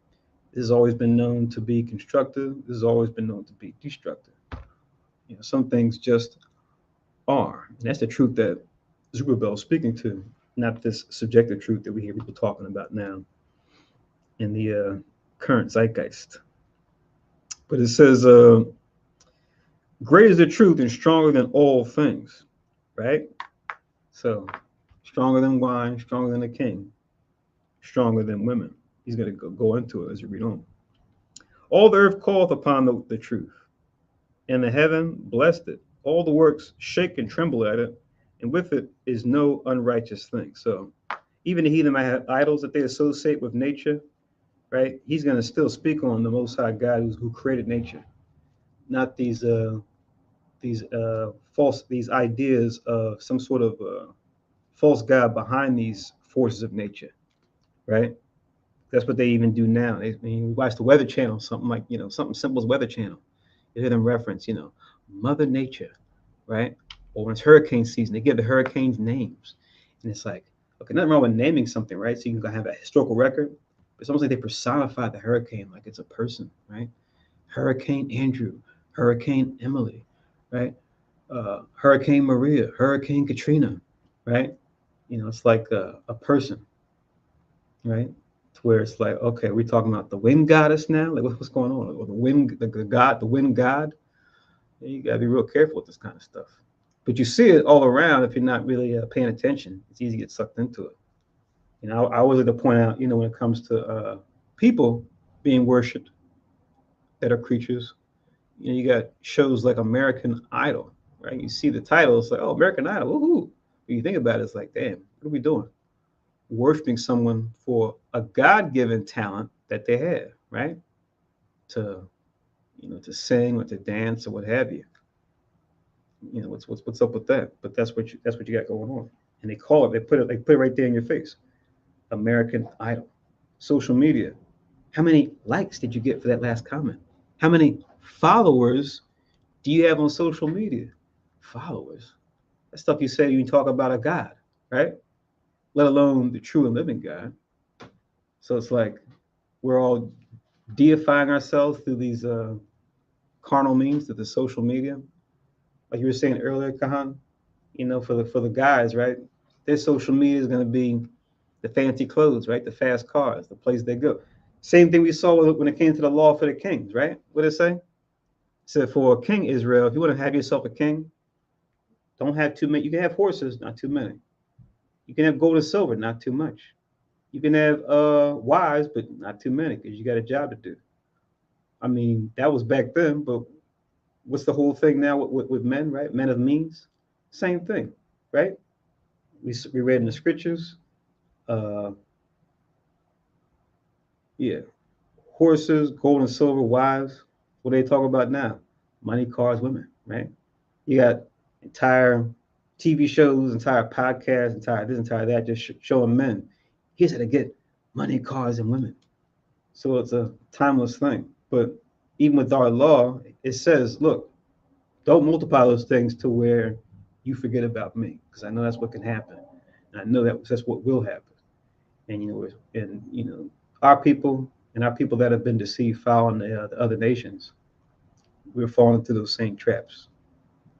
And once again, it's not saying those things are evil, but what he's warning us is what those things can become evil if you let them, right? If you don't keep my principles. Good.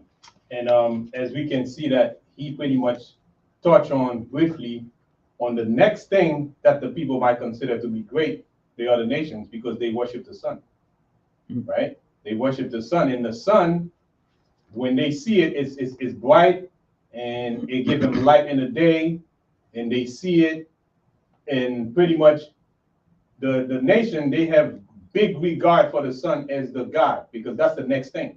Because in their philosophy of those philosophers, if the closest that they can get to a god is the sun, right? That's how they get to acknowledge, because the sun is far away from them.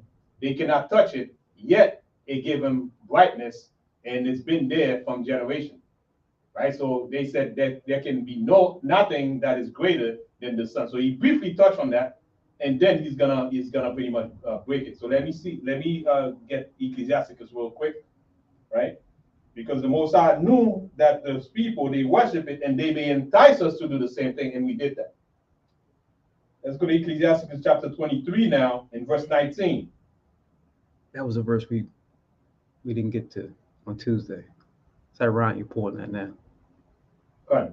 Ecclesiasticus chapter 23 and verse 19 reads, such a man only feareth the eyes of men, and knoweth not that the eyes of the Lord are 10,000 times brighter than the sun, beholding all the ways of men, and considering the most secret parts. Now, this is symbolic, what he just said right there. And they don't understand what he just said, right?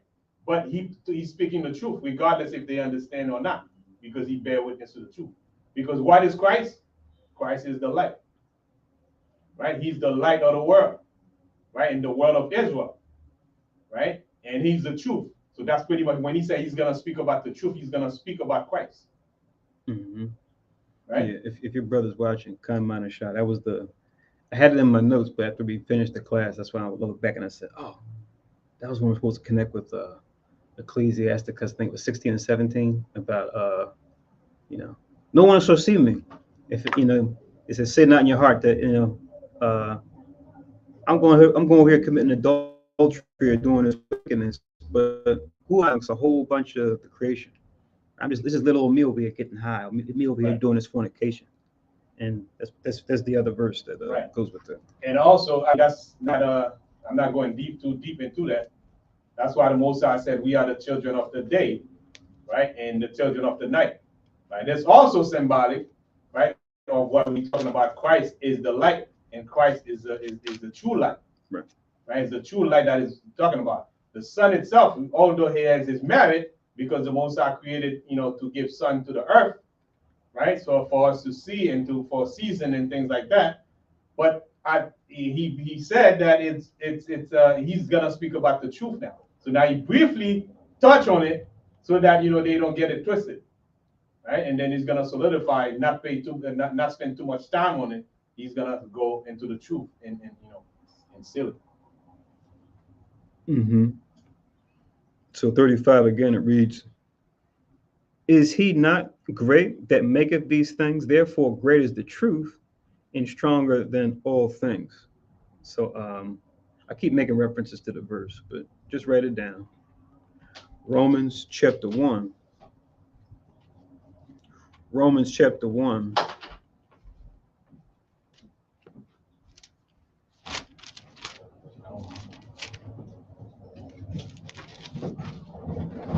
As far as, be wearing of and watching out for, American Idols and how many followers you got, right? Because all glory be to God, right? For all his creation and all the gifts that we may have as people, right? Realizing that it's about he who gives the gift, not so much the person who has the gift. That's what we do. When people have a certain gift or talent, right? Like Kahan Yakanan says, run, sing, dance, and play, right? That's what Israel tends to be known for. Those four in particular. People will look at them and look up to them because they've achieved some great physical feats, right? In those particular arenas. But then they'll in their mind make them out to be almost like an idol. Not almost like, make them out to be an idol. And then they'll deify them to where when that person comes out and says it does something that's against the law, right? Commit adultery or get caught with doing some kind of stealing or thieving or what have you, any transgression, people are automatically what? Prone to respect their person, which the law says you can't respect person judgment. You shall hear the matter of the small as well as the great. Most I don't care if you're rich or poor, famous or obscure when it comes to his law. But that's what we'll do. And people will make parodies about it. I always watch that with Gabar, that Boondocks episode where they're making fun of the R. Kelly episode where he's in court for what he did as far as fornication with those girls, and you got the people pretty much caping for R. Kelly because they love how well he sings. They love the piper. You see everybody in the courtroom dancing. Huey's just like, oh my God, you guys kidding me? Like, this guy committed a crime. Like, he's to be judged for his crime, but because of how he sings, you want to give him a pass. But that's what we do because we're flesh, and we let the flesh get the advantage. So this is Romans chapter 1 and 25. That's what I keep referring to. And then we'll go back. But Romans 1 and 25, where it says, who changed the truth of God into a lie and worshiped and served the creature more than the creator who was above, who was blessed forever. Amen. So be it. So that verse right there really sums it up. And add this one too. Add James chapter 1 and verse 17 as far as gifts and talents, right? There's nothing wrong with respecting someone for a gift that they have, right? And how they're able to utilize that gift. or a talent, or even a skill that they had to work on, right? That could appear as though it's a talent, but something they had to work at. You know, nothing wrong with respecting someone that put their nose to the grindstones. Like, wow, this brother here, this sister here, man, they really put the time and effort in to become proficient in their gift, their talent, their craft. You know, props to them. That's inspirational. Let me do the same thing with what I'm into. Let me take whatever my hobby is or my interest and be proficient in it as well. Nothing wrong with that. But when you see that person as a gift or talent, and then you begin to respect their person and say, oh, this person can do no wrong because of how they make you feel by that talent, by that gift, and that's where you get into trouble. So this is James 1 and 17. James chapter 1 and 17, you can write it down where it says, every good gift, every perfect gift is from above and cometh down from the Father of lights, Most High, lights, like you said. The Father of light, the Father of Christ. Right, we see it says lights because we know Christ is that ultimate light, but you got plenty of sons of God. Just like you got the only begotten Son, you got other sons as well. It says in the last part, with whom is no variableness, neither shadow of turning, which is, Malachi 3 and 6 link up, I'm the Most High, change not. But I want to emphasize the first precept in this verse, which was the every good gift, perfect gift comes from above. All right. And to tie into that, you can write down John 8 in verse 12. Real fast, I'll read that. John chapter 8 and verse 12, and it reads, Then spake Yahushua again unto them, saying, I am the light of the world. He that followeth me shall not walk in darkness, but shall have the light of life. It's pretty much letting you know, if you follow him, right, you shall not be in darkness. So showing that even the sun, as bright as it is, right, that's not the light, that Yahushua is referring to. He's referring to him being the true light. Yeah, true indeed. That's a class in of itself, right? The light and the darkness. I'm thinking about at camp. Now it's high time to wake out of sleep. The night is far spent. The day is at hand. This is the long night that we're in right now, right? Right. The night is far spent, right? And the day is at hand. Because Esau's dark time is out. See? Sometimes we think it's speaking about literal. Right. It's pretty much symbolic to, darkness, that's happening in the world today as we see that this kingdom is falling. That means darkness is on its way out. Mm-hmm. What's another famous one? People in the world quote it all the time, the famous Psalms 23, right? Though I walk through the valley of the shadow of death, right? Shadow causes darkness. Right. He says, I will fear no evil, for thou art with me, right? So even David knew that the Most High's light would be able to help him through that shadow, through that valley that he will walk through of wicked men that seek his life. But yeah, we'll be here. Like I said, we could, a lot of things we're talking about could become classes in themselves. So we'll keep it rolling for the sake of time. But let's continue on about the truth as Zerubbabel's going to edify us. It says 36 now. We're in First Esdras 4 and 36. All there have called upon the truth, and the heaven blessed it. All works shake and tremble at it, and with it is no unrighteous thing. Right? And this reminds me of, let me just write down this psalm. I just thought of it now. I want to say, is it 130? It's 137.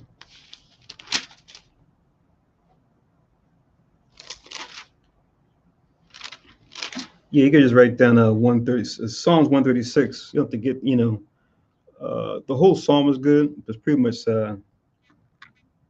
a call for all the creation to give praise unto the Most High.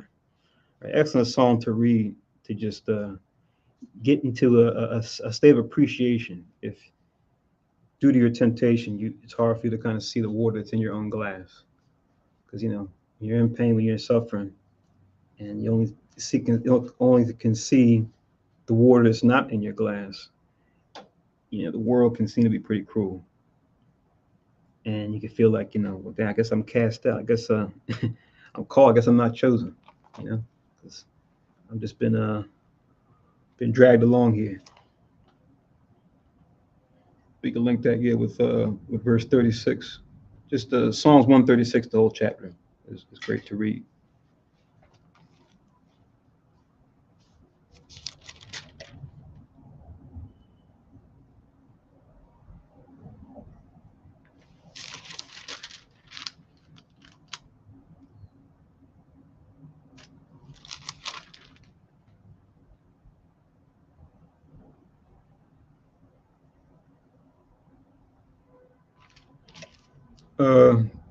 And I said that was it. One more. Psalms 148.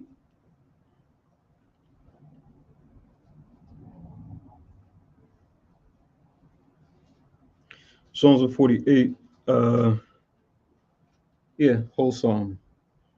First couple verses in particular are good as well.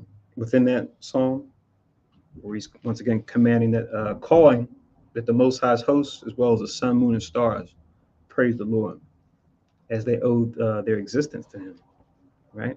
And what makes them special to him. So Psalms 148 as a reference to, which at the very end of that ties into the saints who are us, children of Israel. Not who man calls saints. So now first Esdras 4:37. So here we go. Wine is wicked. The king is wicked. Women are wicked. All the children of men are wicked. And such are all their wicked works. And there is no truth in them. In their unrighteousness also they shall perish. It's like you were saying what we were talking about before, right? He's doing like you said, the antithesis, right? To the thesis, his and the other guys, and saying, look, even beyond my answer about women, all that is pretty much comes to a mute point when we bring the truth into play and the truth of what the Most High has established. It says in verse 38, as for the truth, it endureth and is always strong. So the truth is the strongest. It liveth and conquereth forevermore. And then it says, with her, there is no accepting of persons or rewards. See, that's what we've been talking about.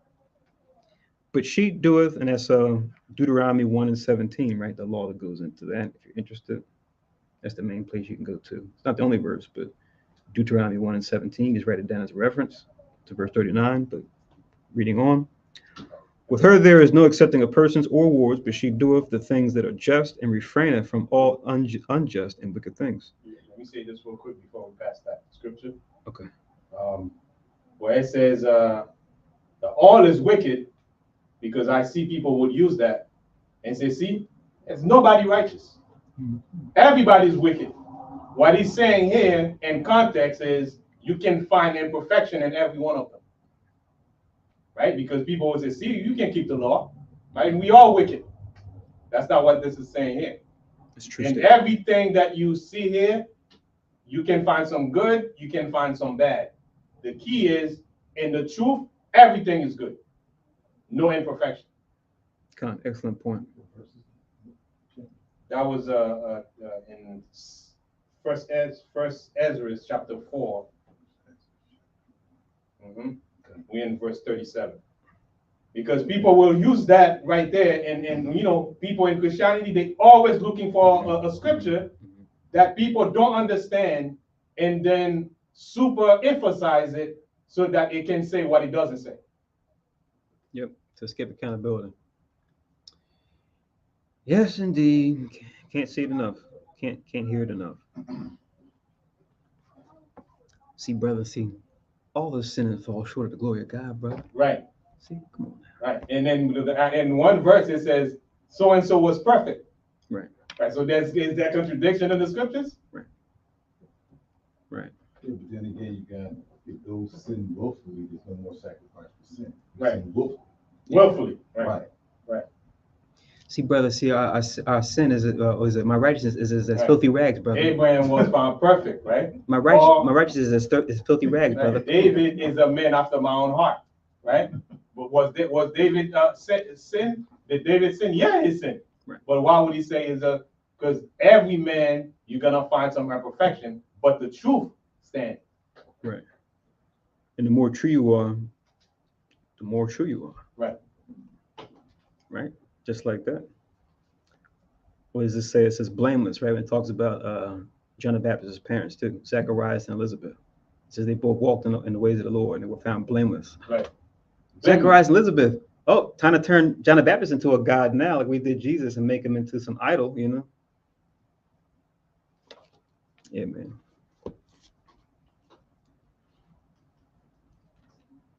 Yeah, that's for verse 37. But let me read 39 again. With her, as far as the truth, there is no accepting of persons or rewards, but she doeth the things that are just and refraineth from all unjust and wicked things. And all men do well like of her works. Neither in her judgment is any unrighteousness, and she is the strength, kingdom, power, and majesty of all ages. Blessed be the power of truth. So just write this down to go with those last couple, especially 40, as far as this sheet, because you know what we're talking about now. We're going into wisdom, right? Let me get this real quick in Wisdom of Solomon.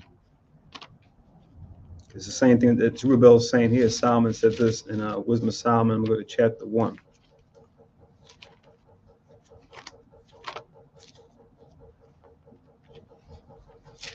Wisdom of Solomon, chapter 1.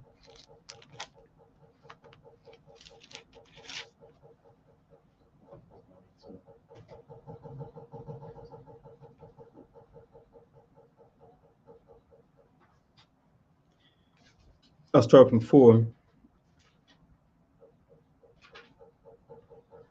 And I'll stop at 6. Wisdom of Solomon, chapter 1, verse 4 reads, For into malicious soul wisdom shall not enter, nor dwell in the body that is subject unto sin. It says in verse 5, For the Holy Spirit of discipline will flee deceit and remove from thoughts that are without understanding, and will not abide when unrighteousness cometh in. It says in 6, For wisdom is a loving spirit and will not acquit a blasphemer of his words. For power is witness of his reins, which just means his thoughts, and a true beholder of his heart, and a hearer of his tongue. Right?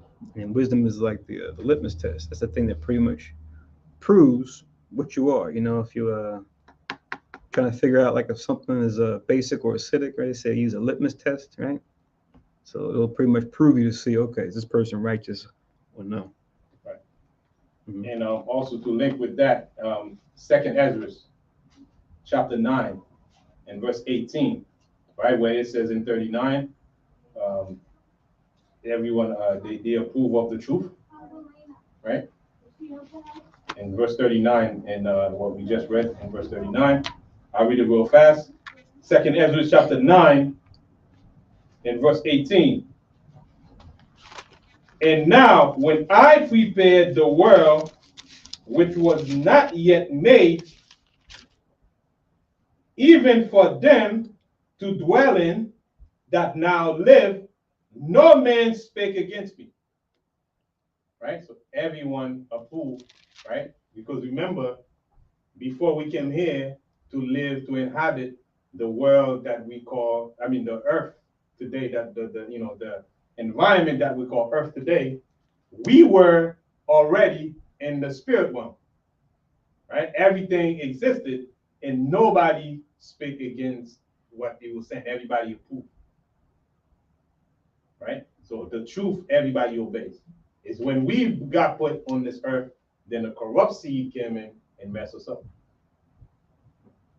And just write it down, you have to get it. But Proverbs, the 8th chapter is great to read as well on this, as far as the truth being personified through wisdom, how she's more precious than rubies, how those that hate her love death. That's the last verse in that chapter. They that hate me love death. You read it, it's just like, damn, I love death. If you don't like wisdom, if you hate wisdom, you love death. It's like people say, you're killing yourself. It's like, no, you really aren't killing yourself. You just probably don't realize it, that you got two bodies.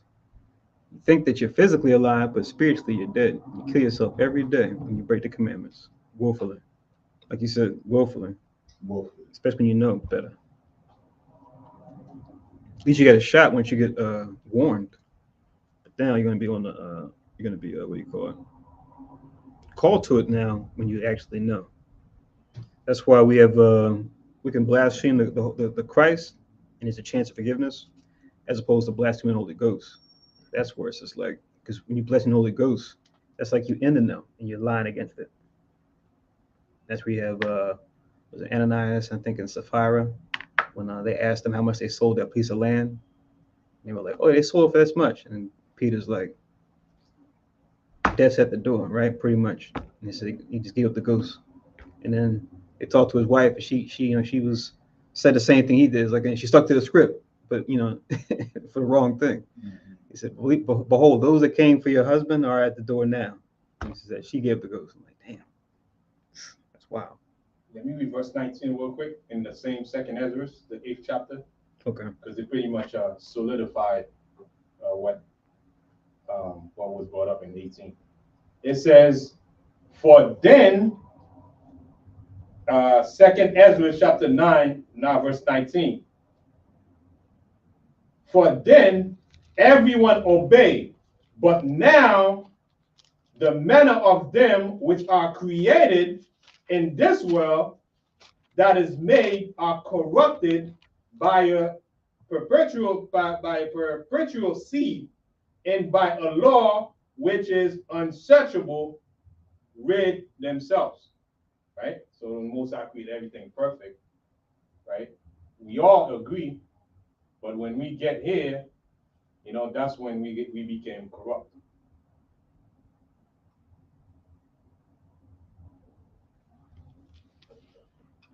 Yeah. We could just write down Mark 3:29, what I was talking about earlier, as well as Luke 12:10. It's just references that I made.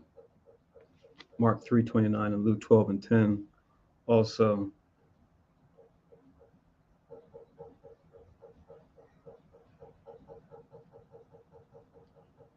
you can also write down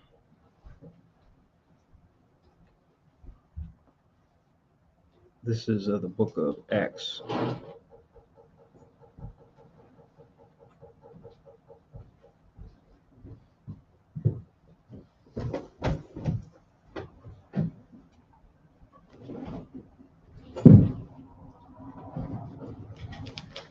This is you write down X,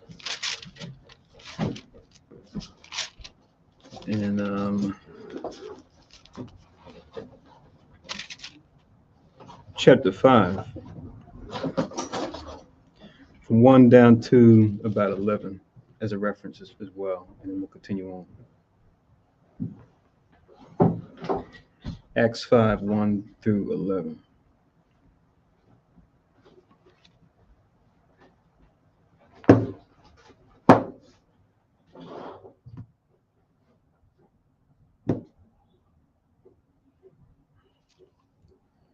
All right, so first Esdras chapter 4, now we're in verse 41, where it reads, and with that he held his peace, and all the people then shouted and said, great is truth and mighty above all things. Right, so he's got consensus on his final answer, right? They agree, they can't deny what he said, right? Regardless of their past and present worship of idols, they can't deny the wisdom that Zerubbabel is sharing here. It says, then said the king unto him, ask what thou wilt, more than is appointed in the writing. The writing being what we read in the past chapter, right? Because that was the thing. It said that whoever wins this contest of who can speak and what's the strongest, they're gonna be given certain awards. They'll even be called a cousin to the king, which is kind of funny because in their kingdom, of course, it'd be like, yeah, you're related to the king. Oh wow, boy, a royal family without knowing the truth. I'm sure he's like, I don't really care about that. You guys are going into captivity anyway, eventually. Mhm. But in the world, that's considered like a big thing. Just like even today, you look out, in the West, they'll say they kind of stray away from, the royal family, but really, no, it's still a thing because they still got people. They still cast for these different movies. They have these articles going to tell these guys are connected to the quote unquote royal family over there in the UK, or they might be connected to the one that's in Spain or France, wherever else. So they still make a thing about it. But knowing the truth, we're like, all these kings of the earth are going to fall because they don't put the Most High first anyway.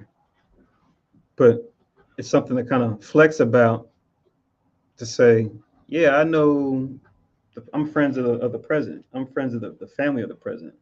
I'm friends of his or her majesty, right? I'm friends with the prime minister. I'm friends with your favorite celebrity that runs, sings, dances, or plays, right? So that's supposed to be like a thing. So that was one of the rewards they had even back then. They said, we'll be called the king's cousin. It's like, oh, hmm, oh.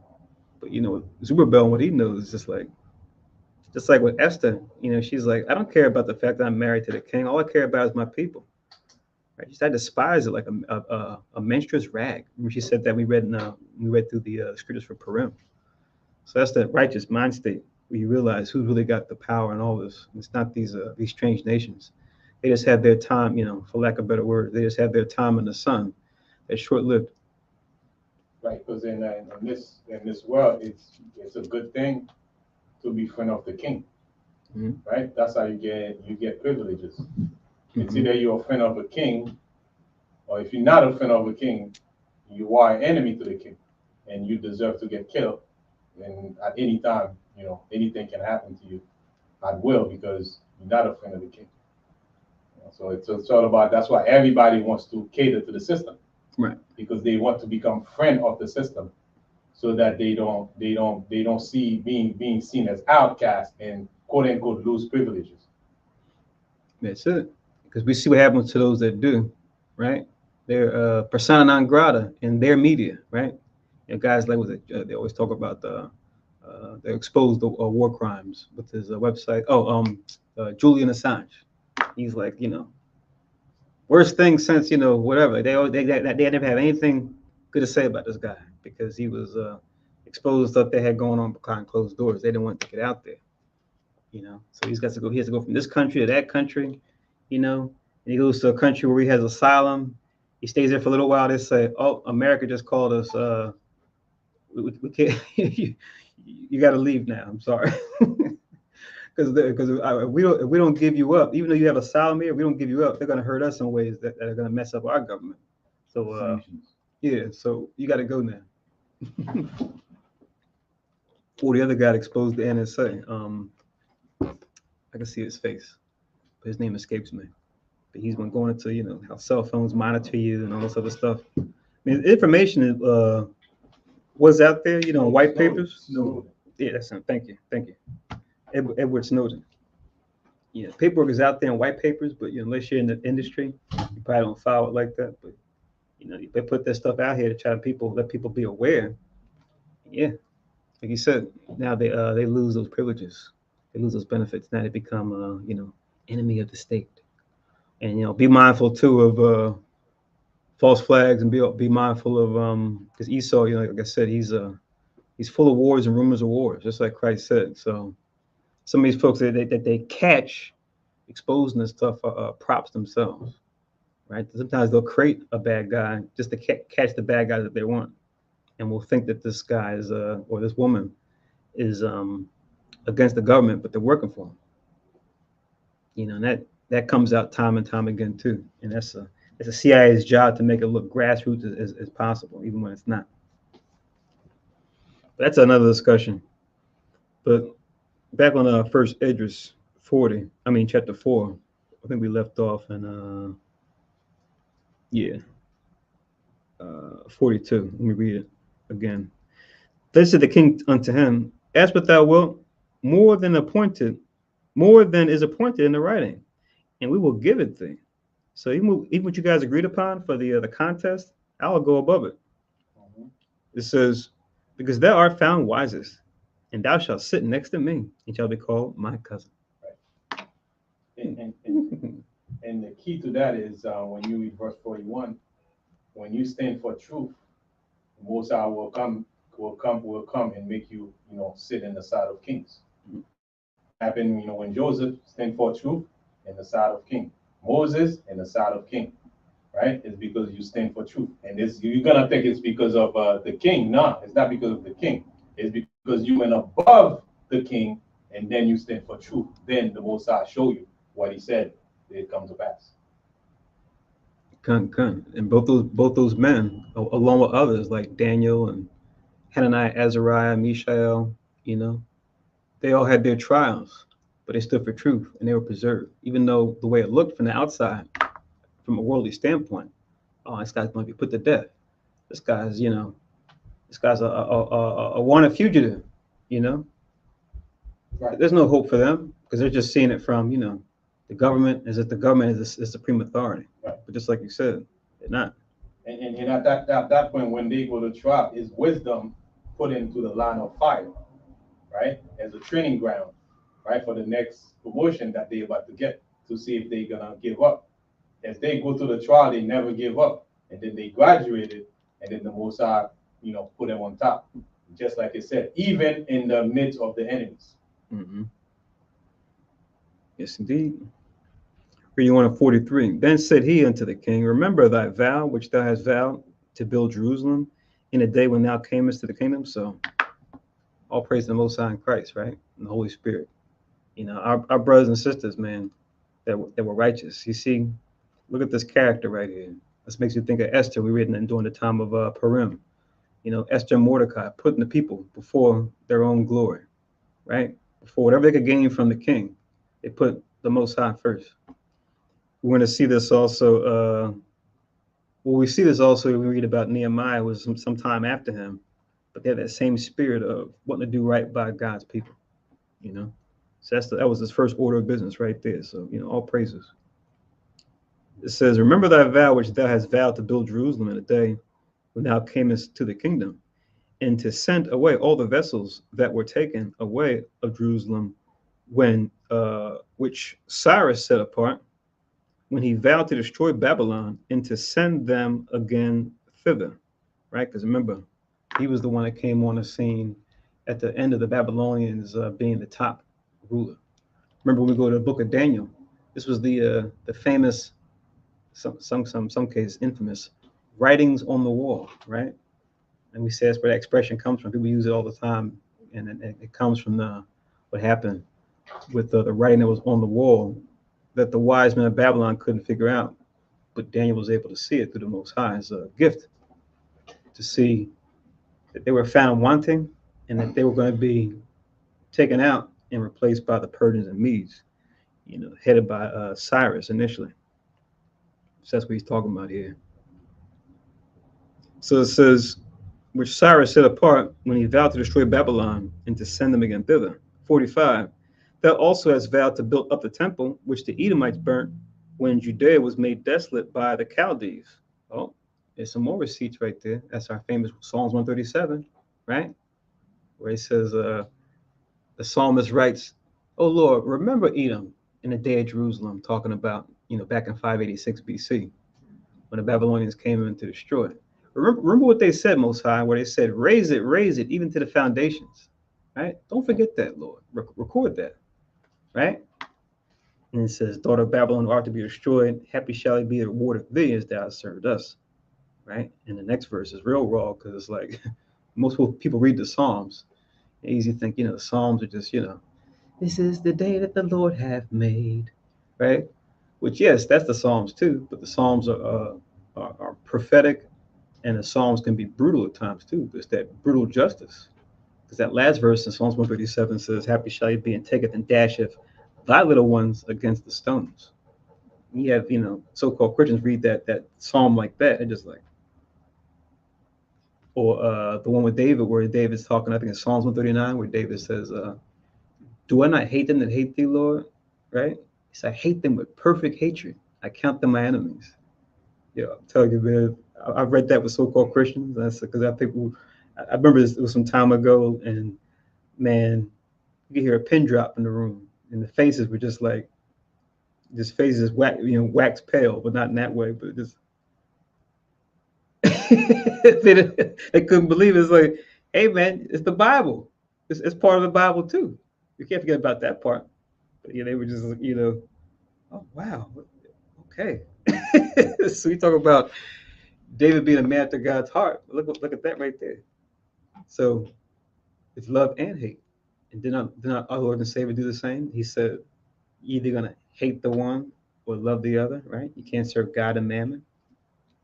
He said, my God's a God of all love. My God. So my God is a God of love and hate. Now the question is, what does God love and what does he hate?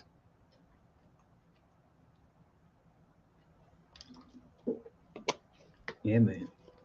He loves the sinner and hates the sin. There you go. There you go.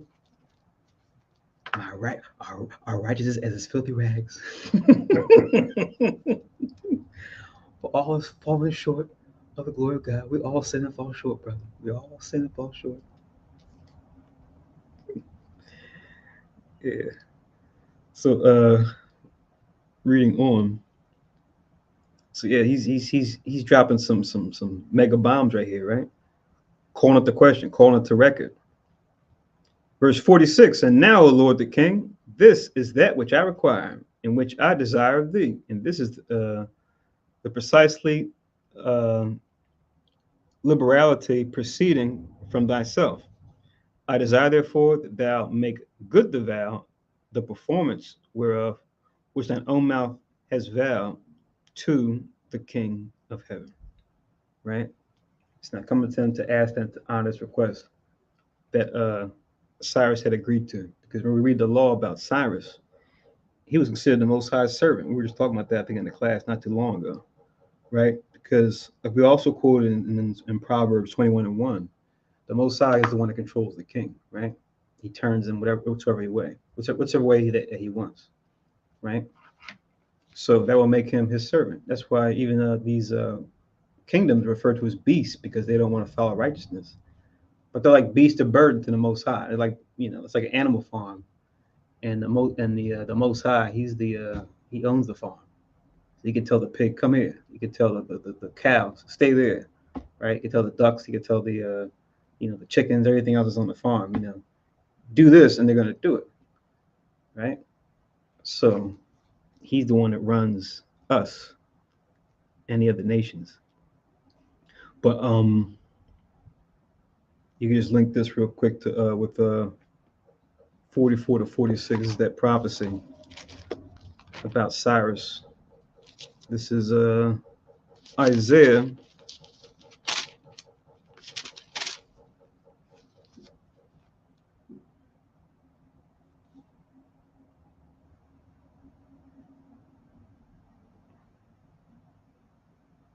Wait a minute, can I read this? There we go. Isaiah chapter 44.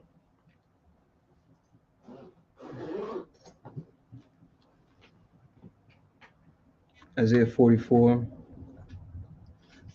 I'll start at 26 and read down. So Isaiah 44 and 26, it says, that confirmeth the word of his servant and performeth the counsel of his messengers, that said to Jerusalem, thou shalt be inhabited, and to the cities of Judah, ye shall be built, and I will raise up the decayed places thereof. That saith to the deep, be dry, and I will dry up the rivers. Right? And we did that on a couple of occasions. One of the more famous ones was with Egypt, when we left out of Egypt, right? Across the Red Sea. But he did on other occasions too, like when we crossed the Jordan later under Joshua's command. But it says in 28, that saith of Cyrus, He is my shepherd and shall perform all my pleasure. Even saying to Jerusalem, thou shalt be built, and to the temple, thy foundation shall be laid. You see that? There's the evidence. Then as you go on in 45 and 1, thus saith Yahweh to his anointed, to Cyrus, whose right hand I have holden. Right? Now he's a heathen king at that. But Most High called him his anointed, his servant. Right? Remember, the Most High, he runs the show. Doesn't mean that we're not his people still. It just says that what? This particular king, Cyrus, he has him for a certain purpose. He's going to use him for a certain purpose for our benefit, right? Even though you can go into other the primary sources of other nations, and they'll talk about Cyrus being a key figure in history. He's like one of those kings that we talk about, like Alexander, or or reading about this, the not just Darius, but the multiple Dariuses, right? Yeah, certain kings that people will talk about even to this time. You go into the history. Cyrus is one of those guys. He's got the archaeology to kind of back up what we see already as records in the scriptures. I think it's called like the Cyrus cylinder, where it's got like different records about his conquests and even like how he dealt when it came to the Israelites in Jerusalem. You see it, on their writings, on their walls. But it's funny because we go to the Bible. Oh, I'm not religious. Oh, I don't deal with fables. I'm not into fairy tales. Then you go into the archaeology. Oh, well, yeah, but the Bible said the same thing. So you're talking about, right? But that's how people look at the Bible. You look at it as though it's like a fairy tale, or you can only look at it for like inspiration, which we can, but it's more than just that. It says, "Whose right hand I have holden to subdue nations before him, and I will loose the loins of kings to open before him the two leaf gates, and the gate shall not be shut." I'll just stop at 45 and 1. You guys get the idea. Once again, this is years before Daniel and what happened with Daniel, because Daniel lived to see it. Right? He's the one that actually saw the writing on the wall and broke it down. But we have even Isaiah, who was some time before him. Because remember, Isaiah, he was during Hezekiah's reign. See, the Babylonians was like some time later, right? A couple centuries later, actually. So it just shows you. When the Most High set something up, it's going to happen. How he said it and when he said it.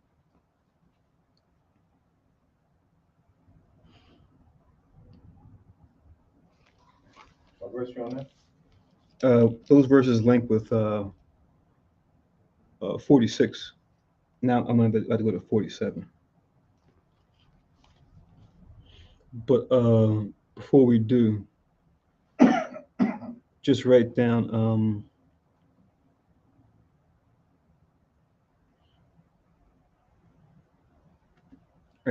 Second Chronicles also. Don't get it. Second Chronicles 36. Right.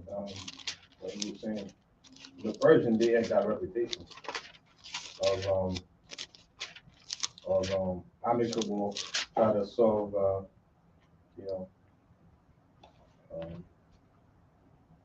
quarrels between people,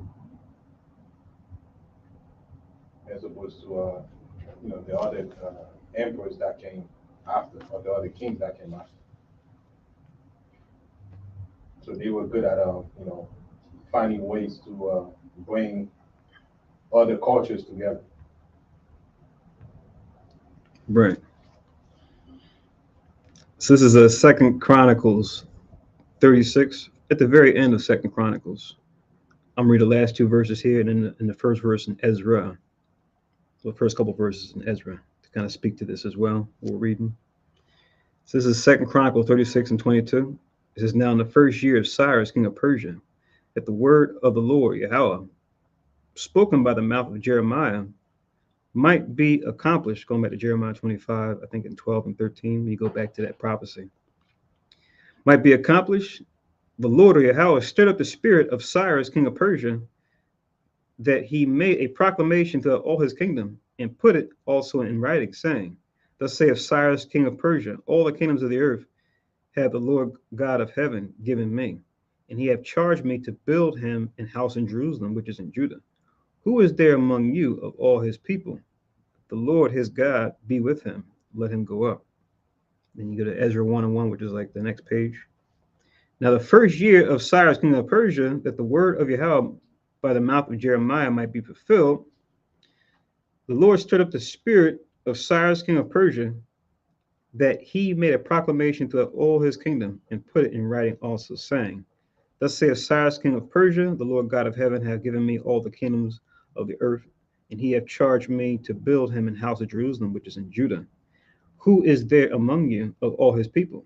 His God be with him, and let him go up to Jerusalem, which is in Judah, and build the house of the Lord God of Israel. He is the God which is in Jerusalem. So, one more. And whoso remaineth in any place where he sojourneth, let the men of his place help him with silver and with gold and with goods and with beasts, besides the freewill offering for the house of God that is in Jerusalem.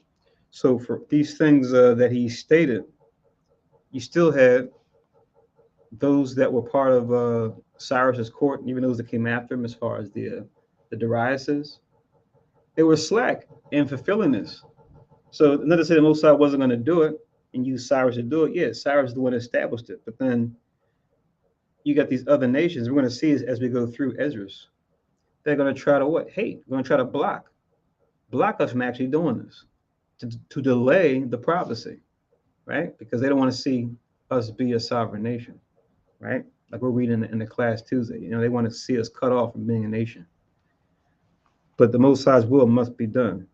And when the Most High calls a king to do something, they have to do it. Otherwise, they'll be taken out. Well, what's the scripture in Jeremiah where he prophesied and it happened exactly how Darius was going to become king way before that happens? Oh, you want the verse? Yeah, I have the verse somewhere. I just can't put my finger on it. Where or why? Where? Jeremiah 25. So yeah, he prophesied to a T exactly the year and everything, and everything happened. That's how you know that the Bible. That's one of the scriptures that you can use to prove that the Bible is true, because it's prophesied and it happened exactly how they said it was going to happen. Yeah. Folks want to shortchange the Bible all the time. But yeah, Jeremiah 25. 12, you can go. You can say 12 and 13.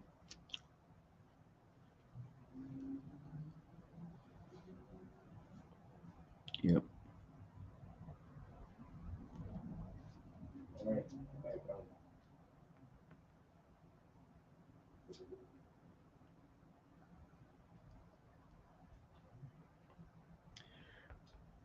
All right.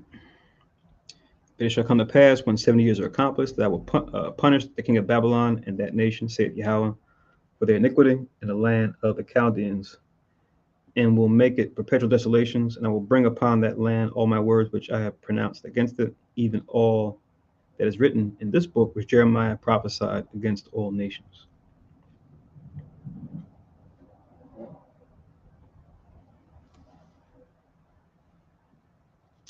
You can read down from there. But back in that first Esdras 4 and 47, it reads, Then Darius the king stood up and kissed him, and wrote letters for him unto all the treasurers and lieutenants and captains and governors, that they should safely convey on their way both him and all those that go up with him to build Jerusalem. So this is the first group of the exile, is what they call it in Bible scholars refer to this as the exile period, right? And it's coming back out of the exile. It says, he wrote letters also unto the lieutenants that were in Celesyria and Phoenice, and unto them in Libanus. This all stuff is pretty much right there above Israel. You look on the map, like Lebanon, Syria, it's all the same place. Because Libanus is Lebanon. It's just spelled a little differently here. It's translated. that they should bring cedar wood from Libanus into Jerusalem. There's your cedars of Lebanon, and that they should build the city with him. Right. So pretty much, they say like executive order today. We have to pass executive order to get certain things done, given the situation. Say, if we wrote this decree to say, okay, look, get this done, speed it up, quick, fast, in a hurry. But as you read on, we're going to see what happens. Moreover, we wrote for all the Jews that went out of his realm up unto Jewry concerning their freedom, that no officer, no ruler, no lieutenant, no treasurer should forcibly enter into their doors, and that all the country which they hold should be free without tribute, and that the Edomites should give over the villages of the Jews which they held. Remember, Esau, Edom, you look on the map, they're right underneath where Judah was. So they got to come up a little bit when the Babylonians took us out. So it gives all this context when we read about, famous Psalms like Psalms 137 that brothers always read. But even you see the terrain and the positioning where they're at, right? You can see why they would like to take that and hold on to it. And like the taunts they were saying, right? And the rejoicing they were doing, saying, raise it, even to the foundation thereof, right? Remember, raise, it's funny because it's the English word, but it can mean the opposite. It can mean to build something. It also can mean to break something down. Of course, the context there, when they say raise it, they're talking about breaking it down. When you read it in Psalm 137.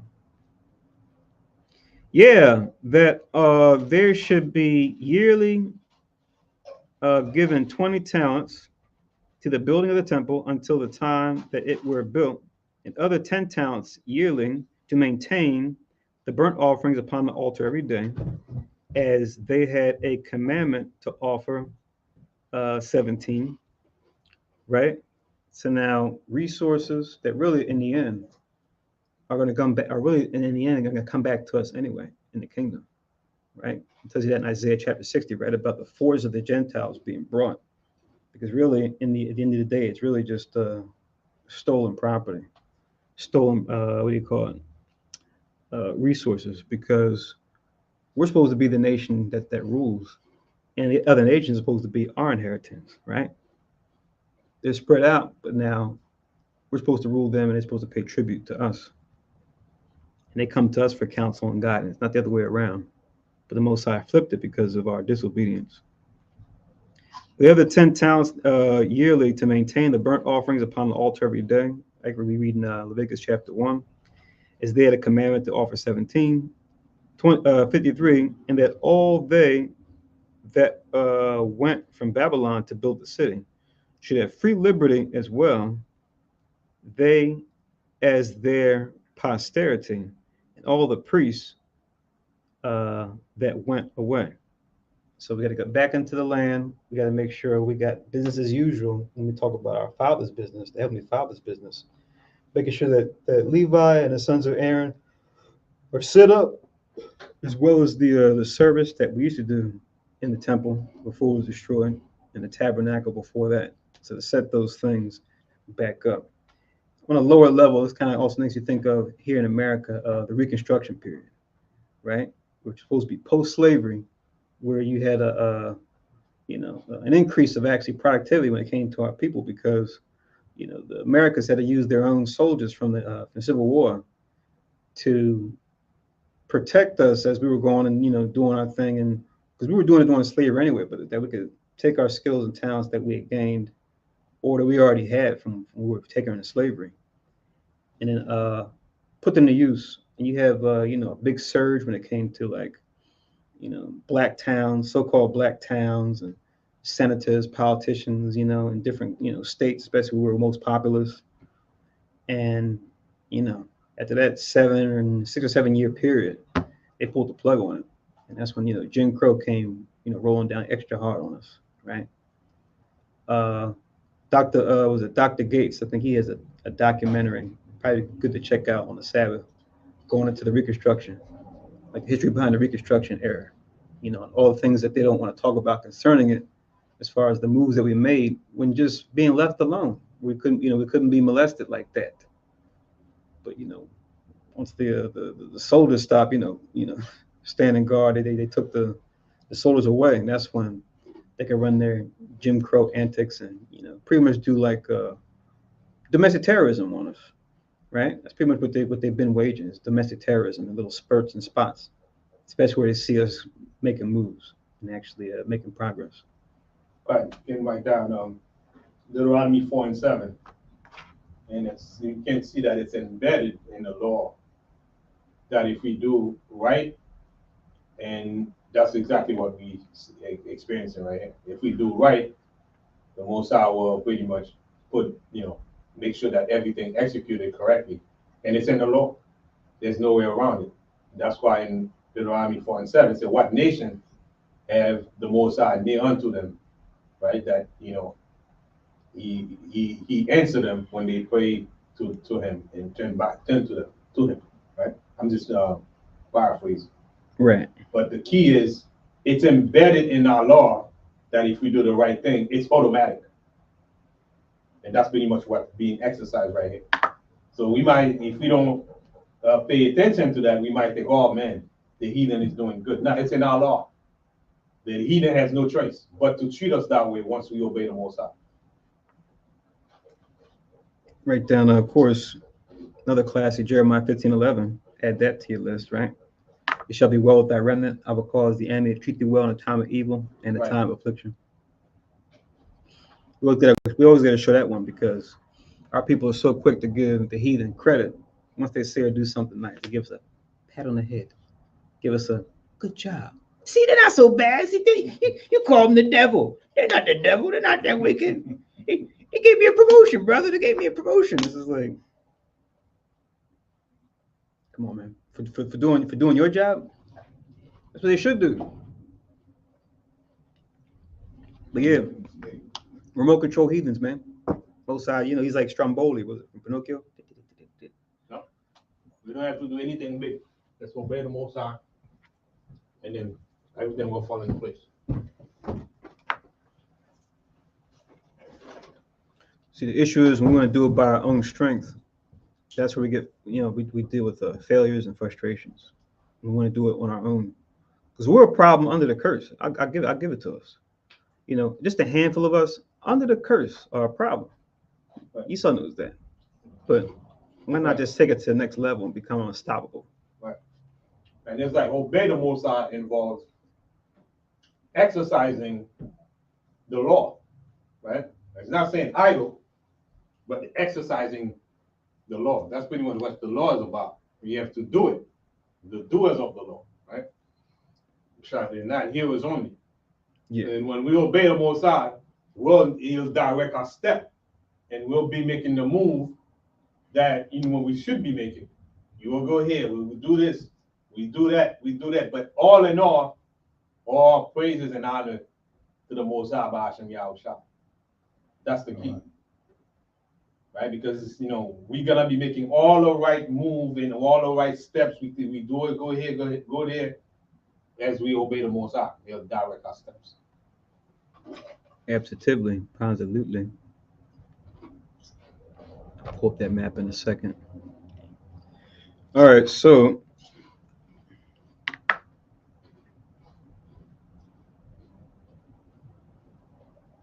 57.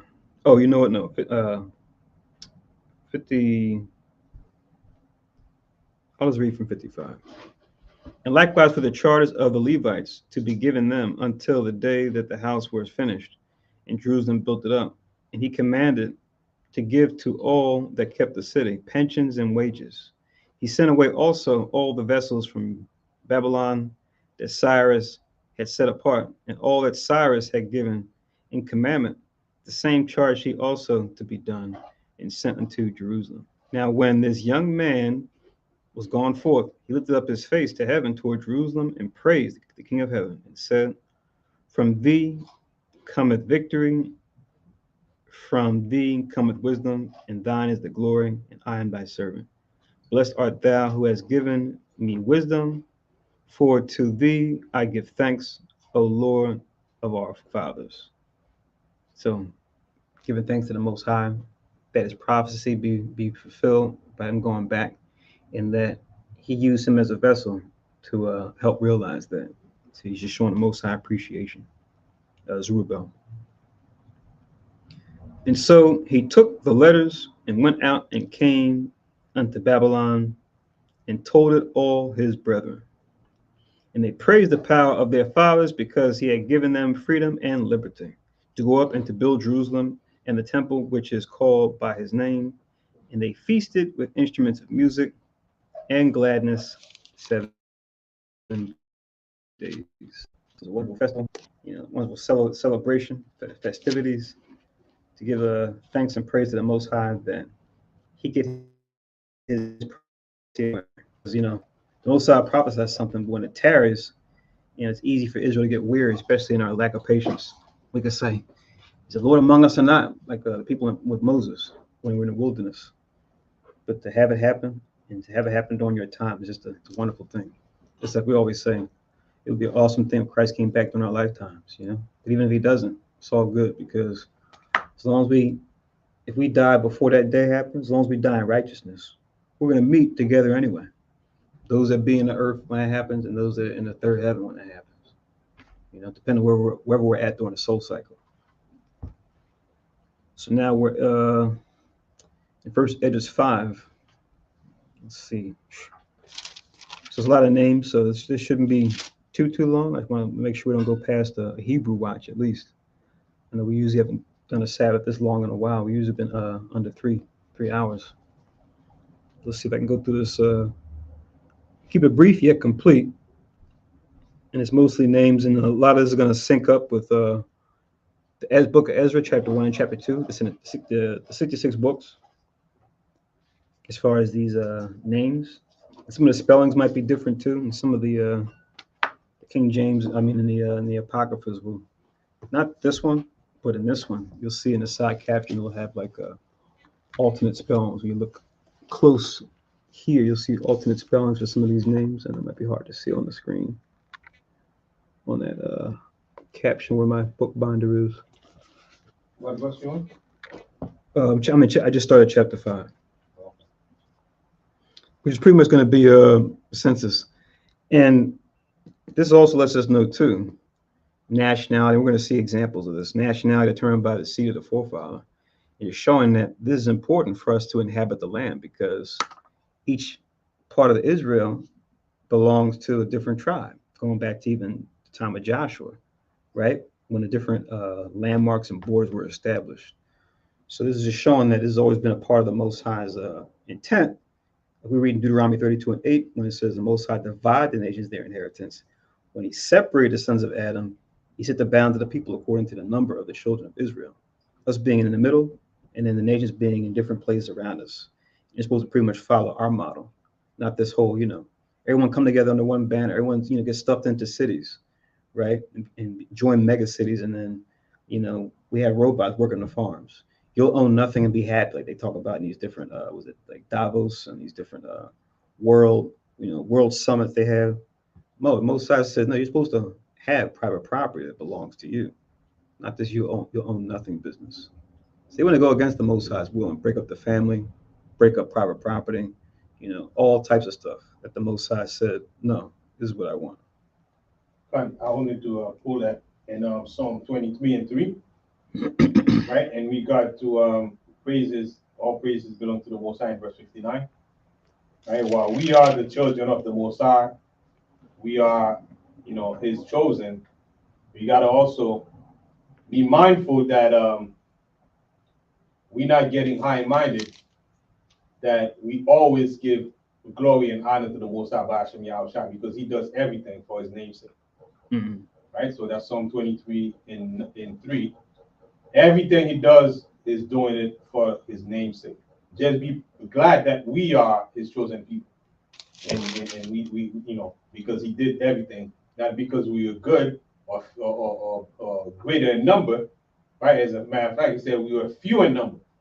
So we just got to make sure every time something happens that we are glad to be the Most High's chosen, but be mindful to always give praises, glory, and honor to the Most High by Hashem Yahushua. That's key. And I see a lot of we can see brothers sometimes get carried away, and remind them to get back on track. Because and as we see, this uh, secrets being revealed unto us, and we breaking this down, we breaking that down, we might think it's us that's doing it. Nah, it's the Most High doing it. It's the Most High game. Absolutely. So this is the map that we're looking at here. If you look closely, let me see if I can make this super big. There we go. It's number 85. The link is is in the chat. I posted already for this this PDF, this atlas. We can see this purple line from here going back to Jerusalem. Now it goes up and it comes down, goes into like these regions above here, which is like what they call Celesyria and Lebanon or Libanus. We can see the journey that Zerubbabel made coming out of Babylon and going back to Jerusalem. And his red line is going into what comes later, which we'll get to as you read on, which is the Ezra and Nehemiah's travels, because they did it sometime a little bit later. We see here the year that they mention Zerubbabel coming out or leading groups of Jewish exiles was between the years 537 and 522 BC, so like around that time frame. But now Nehemiah and Ezra, they would come on the scene going into the 400s. So like a couple decades later, they will be a part of another movement of Jews going back. So it wouldn't happen, all at once, but it would happen in stages and waves. So here's a map that better illustrates that. Yeah, it's kind of going into something. What is this? The province of Judah and Nehemiah's enemies in the 5th century. Okay, yeah, we'll probably touch on that later. But yeah, number 85. Okay, so let's get this. Let's get into First Esdras 5 and 1. So First Esdras chapter 5 and verse 1, it says, "After this were the principal men of the families chosen according to their tribes to go up with their wives and sons and daughters and their manservants and maidservants and their cattle. And Darius sent with them 1,000 horsemen till they had brought them back to Jerusalem safety, and with musical instruments, tabrets, and flutes. And all their brethren played, and he made them go up together with them." So, blessing, right? Wonderful occasion. They're to leave the land of our captivity.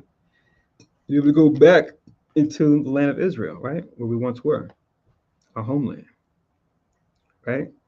And we see, today it's messed up because so many of our people, we consider the land of our enemies our homeland. We got our flag, we got, our song that we sing, but yet we're singing songs in the oppressor's language. None of us really back home until we go back to Israel and are singing Hebrew, which is our mother tongue and the mother tongue of the planet. It says, "And these are the names of the men which went up according to their families, according to their tribes, after their several heads." Verse 5, it says, "The priests, the sons of Phinehas," remember Phinehas, he was Aaron's grandson, Eleazar's son. Because remember, Aaron's descendants come from his two sons, Eleazar and Ithamar. Phinehas was his son, so it was Aaron's grandson. But Nadab and Abihu, his elder sons, remember they offer strange fire. So that's why we only have records of priests that come from either Eleazar or from Ithamar. But that's who Phinehas is. The priests of the sons of Phinehas, the son of Aaron. Jesus, the son of Josedek, the son of Sarias, and Joachim, the son of Zerubbabel, the son of Shealtiel of the house of David, out of the kindred of Phares, or you'll see it spelled a little bit different with a Z, of the tribe of Judah. Now, this Zerubbabel and this Jesus or Yahushua, they're significant because they represent at least at that time, the lineage from the two reckoned bloodlines within the nation, right? The house of David and the house of Aaron. That's why we see Zerubbabel mentioned when we go into the lineage of our Lord and Savior,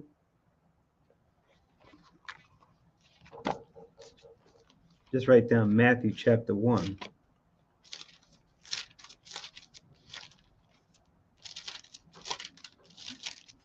Matthew chapter 1.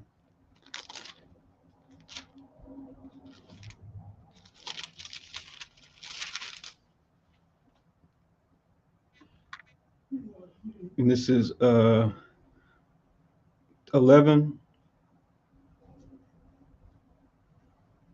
I'll read to 13. Matthew 11. 1, 11 to 13.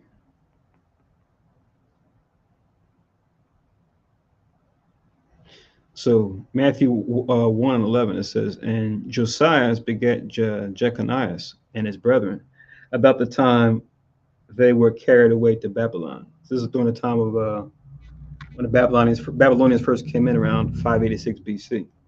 So now jump forward to around 537 BC is the time of Zerubbabel. So some decades have gone by.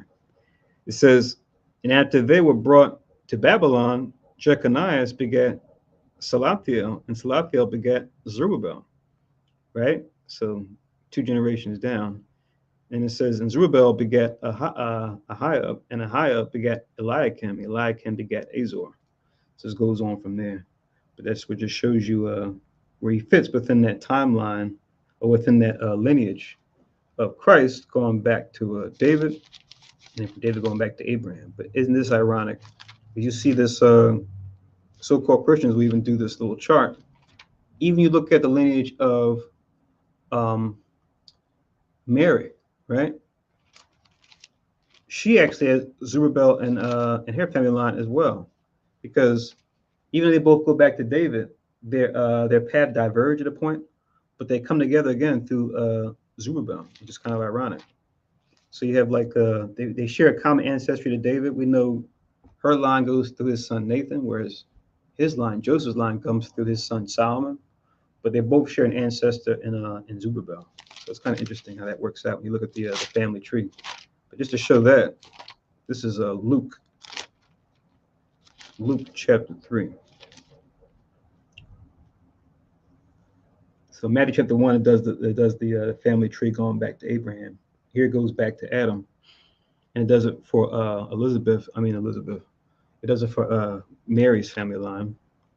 But this is Luke chapter 3.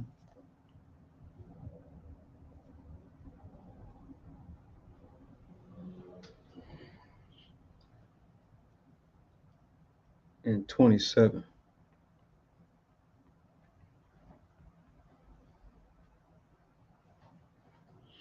So Luke 3 and 27, it says, which was the son of Joanna, which was the son of Risha, which was the son of Zerubbabel, which was the son of Salathiel, which was the son of Neri.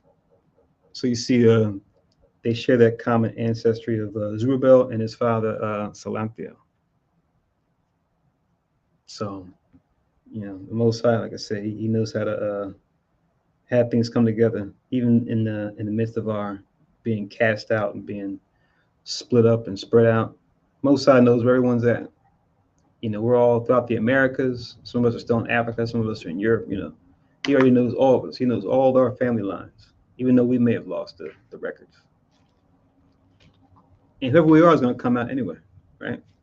That's why, when people brought it to disciples' attention, oh, are you that man? Are you Elias?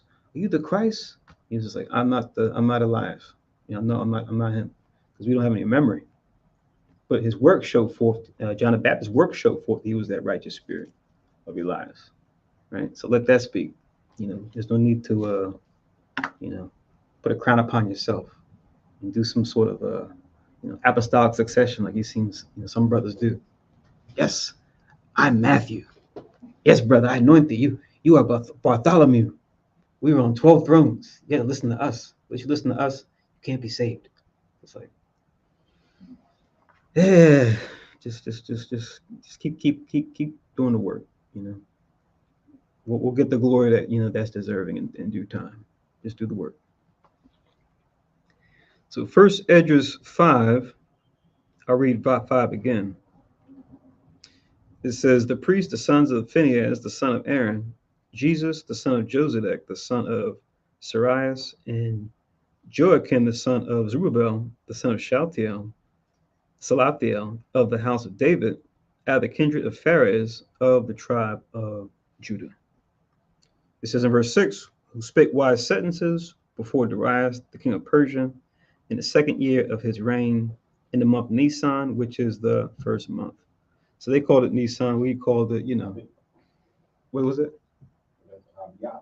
Exactly. Which means in the ear, right? Because that's when things started growing again, right? I mean, even we look today, we look on a calendar, right? We do the same thing now, right? We'll call them that because that's what's commonly said, but we just had it as numbers when it came to months. Same thing with the days. But what do you see on the calendar? Sunday, Monday for the sun and the moon, Tuesday named for the Norse god, Wednesday another Norse god, Thursday another Norse god, Friday same thing, right? Because I think Tyr is supposed to be Tuesday, it's supposed to be the Norse god of war, Wednesday for Odin, Thursday for Thor, Friday I think for Free.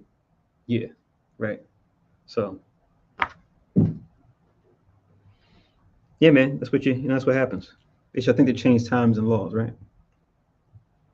And like it says, they shall call the lands after their own names. So the month Nisan, which is the first month, it says, and these are they of Jewry. And when we get to Ezra, we'll read that too in Ezra because it shows his family line as well, as far as him going back to Aaron, right? And he actually has the whole thing charted out, which is pretty dope. But we'll get that as we go, when we get past the time of Zerubbabel and Jesus, we get closer to the time of Ezra and Nehemiah. Because Ezra and Nehemiah are like those representatives a couple decades later. Ezra coming from the house of Aaron, Nehemiah coming out of the house of I think he's the house of David too, if I'm not mistaken. Nehemiah. He's definitely Judah. I'm pretty sure he's the house of David. But he was a governor. But we'll get there when we get to that point in the history. It says, verse 8, they returned to Jerusalem and to the other parts of Jewry, every man to his own city, which came with Zerubbabel, with Jesus. Remember, this Jesus is he's the high priest, Aaron. It's just he has the same name. It's like Joshua, right? There's Nehemiah's, and Zecharias and Reasias and Ananias, Mordecaius, that name looks familiar. Beelsaras, Aspharasus, Relius, Romius, and Baana, their guides. It says in verse 9,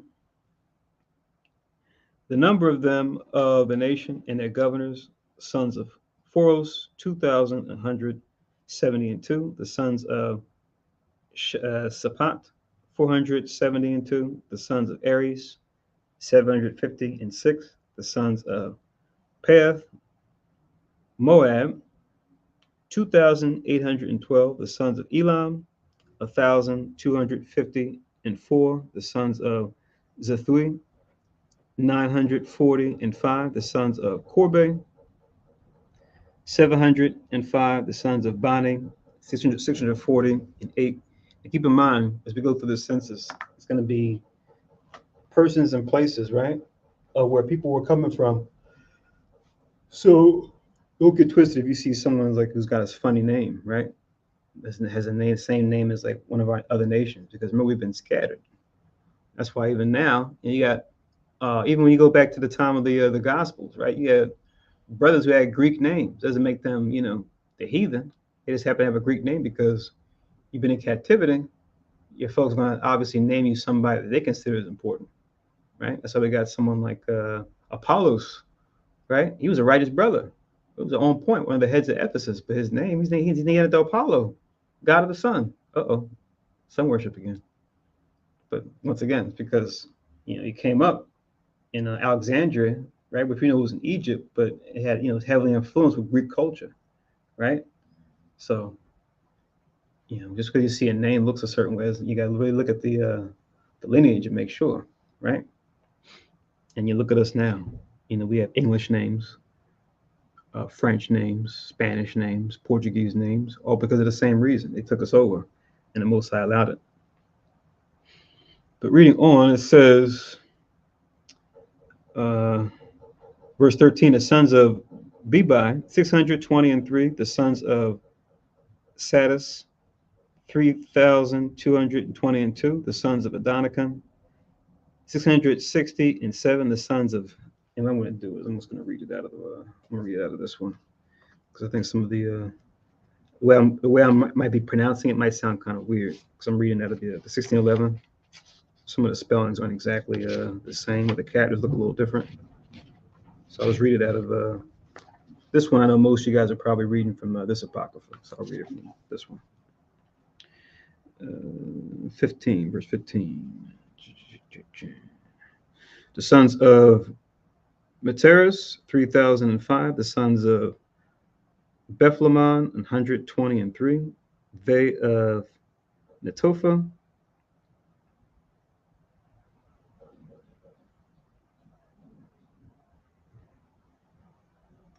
50,500. They of Anathoth, 158. I remember Anathoth. That's where Jeremiah was from. That was the Levite city that he lived in. That was actually in the land of Benjamin, but it was a Levite city there called Anathoth. Because remember Jeremiah, he was of the house of Aaron too.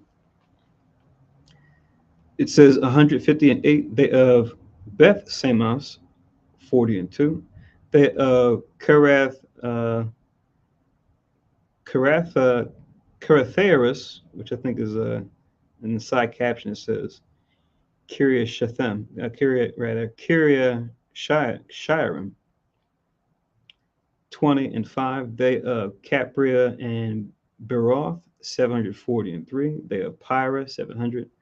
They of Cadius and Amadioe, 420:2. They of Sirama and Gabdes, 620:1.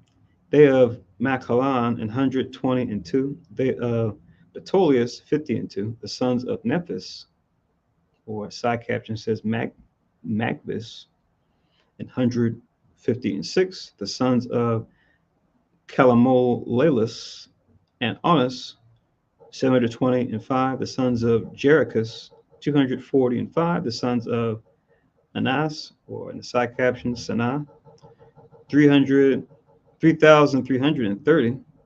333.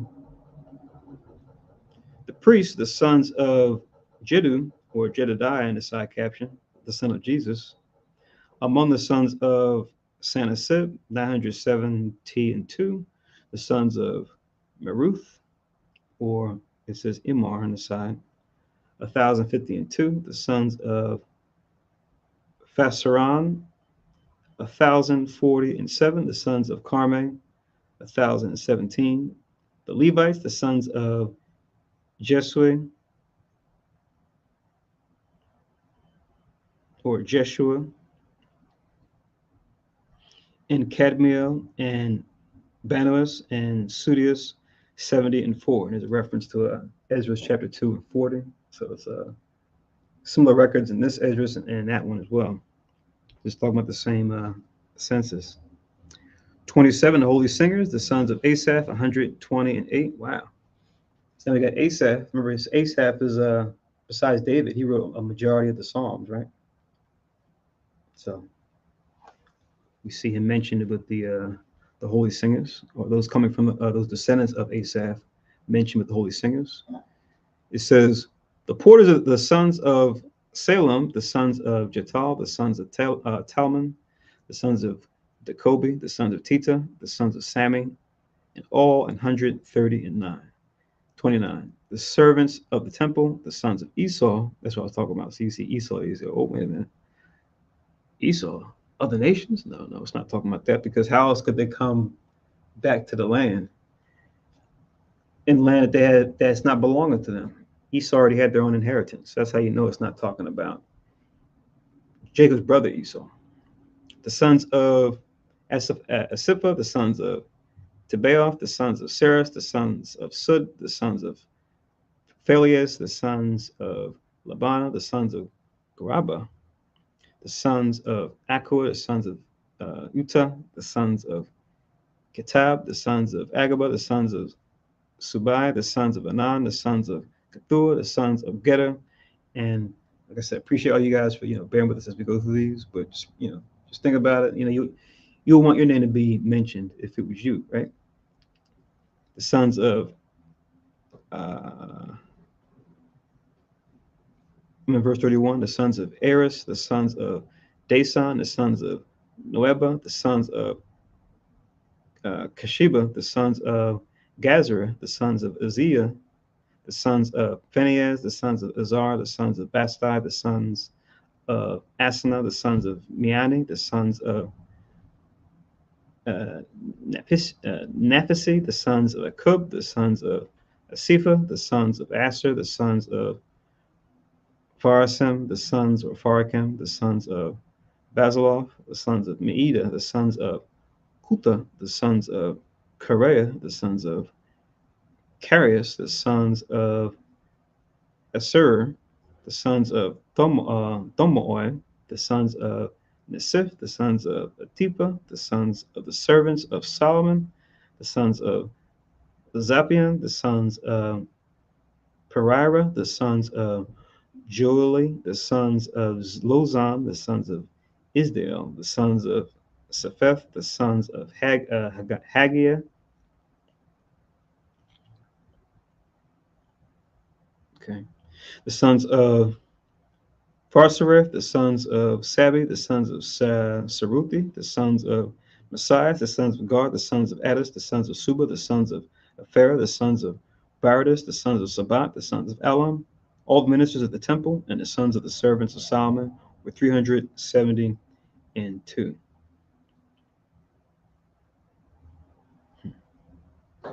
These came up from Telmela and Thelaras, Karathalar, leading them, and Elar.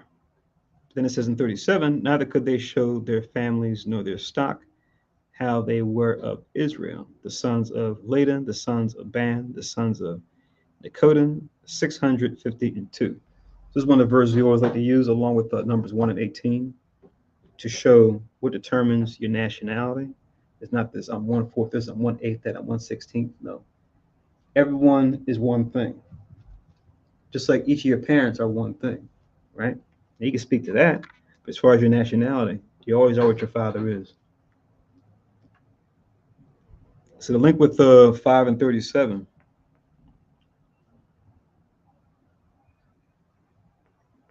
You can just link Ezra chapter 2 and verse 59. So Ezra 2 and 59, it reads,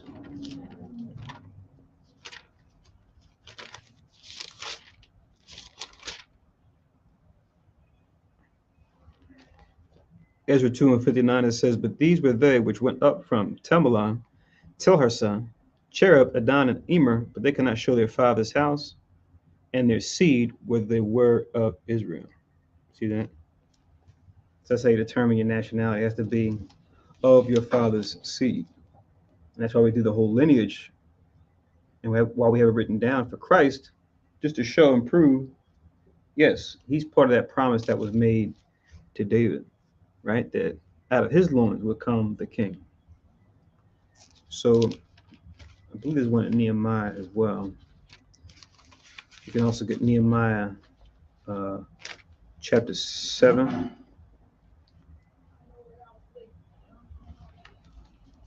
Nehemiah chapter 7 and verse 61. You can link that as well. Nehemiah chapter 7 and 61 says the same thing as Ezra 2 and 59. Nehemiah 7 and 61 reads, and these were they which went up also from Tel Maleh, Tel Harsa, Cherub, Adon, and Emer. They cannot show their father's house, nor their seed. And then in the side caption here, it's funny, it says pedigree, just like Numbers 118. whether they were of Israel. So these are ones that were kind of up in the air. They weren't sure where these brothers would go, because that's how we knew who would get what inheritance, within what tribe, and then within what plot of land, because each plot dealt with different families within their tribe, right? So yeah, man, nationality and inheritance are linked together. They're directly linked together. So these things matter. Don't let the other nations try to fool you. You know, look at what they do, not what they say. Because we see Esau and other heathen, they're obsessed with lineage for their own reasons. But we know the ultimate reason why the Most High did that, right? Because Esau will say, "Oh, it doesn't matter, you know, all colors come together here, and you know, Babylon the Great." But look at their leaders, right? Even here in the West, they always marry into certain families, right? You know, or and you see a lot of times with their celebrities, they're directly connected. They're like distant cousins to the supposed royalty over there in Europe. That's not by accident. So look at what they do, not what they say. And just know it's just a counterfeit for what we did in righteousness, to let it be known, okay, this is who inherits what, right, when it comes to the land. Because growing up here in the West, uh, especially in different cities in America, you only think about inheritance like that. It's just, okay, I live in a neighborhood. My neighbors could be my nation, could not be my nation. It's not like living close to family. Like living in in a community where it's like only your family members, right, or those of your nation. We just see it as a black neighborhood, Hispanic neighborhood. You know, living on the res. We just look at it like that. But you have to look at the scriptures and see it in that way to really understand from a context standpoint why this all matters, why inheritance matters, why landmarks matter, right, and everything else. But back to First Esdras 5, I'm in 38. It says, First Esdras 5:38, and of the priests that usurped the office of the priesthood and were not found, the sons of Abdiah, the sons of Akaz, the sons of Addis, who married Augiah, one of the daughters of Berzellus, and was named after his name. And when a description of the kindred of these men was sought in the register, and it was not found, they were removed from executing the office of the priesthood. For unto them said Nehemiah and Atharias that they should not be partakers of the holy things till there arose up an high priest, clothed with doctrine and truth. So, it's like what they say, better safe than sorry, right? They said, you know what, since we can't show your house in particular, we don't want to take that chance, right? And you guys deal with the holy things, and then you guys aren't that lineage of Aaron, and then we start getting jacked up. Most High starts plaguing us again, having nations take us up again. So a wise conclusion that came to there in this case. And let it be, a high priest that revealed to us, right? That's clothed with doctrine and truth, right? We'll see it in different cases. They'll say, we'll put this here. We'll leave the situation at this point until the Most High raise up someone that'll come and show us what's what, right? The illusion, it almost looks like it could even pertain to Christ. He's referred to as our high priest, right? In a metaphoric sense, even though he didn't come from Aaron, but he would play a similar role for us as a nation. So it kind of gives you those vibes. But you'll see that we see that also when we read Second Maccabees about Jeremiah going to go hide the Ark of the Covenant, and they try to mark the way, and he turned around and he said they couldn't see it. They tried to be like a trail to show it where they put it, and then that's when Jeremiah realized what was going on. He said, "No, there's a reason why we don't know." He said, "Until God wants to have it be revealed to us through some revelation or something that's going to happen later, then we'll know." So, that could be something that it will be something in the kingdom, right? To where after the dust is settled, we start doing as they say housekeeping.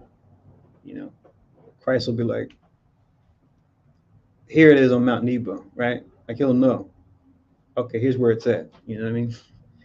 And I don't know if he'll send angels to get it or if he'll have us go get it, but all those things will be revealed to us in the kingdom. all these mysteries about who comes from this family line or where this was buried at, or who was this person, and et cetera, et cetera. So it's going to be really, really cool. It says, so of Israel, from them of 12 years old and upward, they were all in number 40,000, besides men servants and women servants, 2,360. Their men servants and handmaids were 7,347. The singing men and singing women, 245. Remember, the age 12, right? We call it becoming a Ban Matazawa, which just means the son of the commandments. Whereas the so-called Jews will say bar mitzvah, and they'll do it 13. So they always have to switch stuff up, right? Especially when it comes to the numbers, right? They'll say, oh, it's 13 years old when you're a bar, when you have a bar mitzvah or a bath mitzvah, for a daughter. Whereas for us, we did it at age 12.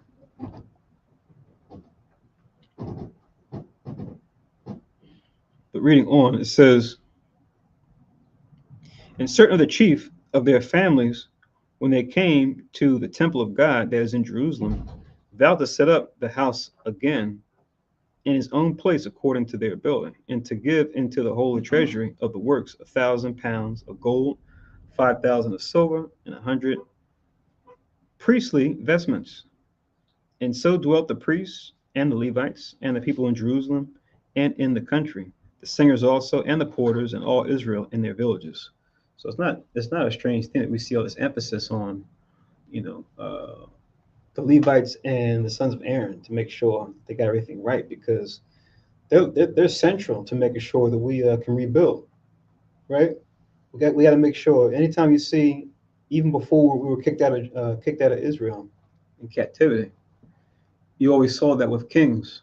When kings would go off, and when a king would come up that was on point, that would always be the first order, right? When Hezekiah came on the scene, he saw how off his father was and how off he allowed the priests to go off. That was the first thing he did. He made sure to get the priests set up, get them in order, so that we can do our holy days the right way and make sure they will be administering it the right way, so that Israel will be blessed. Because they were like, they pretty much, and still do, they represent, they're like the Most High, representation of the Most High, but on earth. Right? That's like the role that Levi would play. That's why their name is significant, meaning joined, right? As far as Leah naming them joined, that would take on a deeper meaning later on, as they would be considered joined unto the Lord, right? Hence, you look on the old maps, there's no inheritance, it's just cities that they resided in. But they were spread out throughout all the different plots of Israel, right? It's like a little mini embassies, we can go to if we have questions about the law and stuff like that in different matters. Right, so reading on, it says, I'll read 46.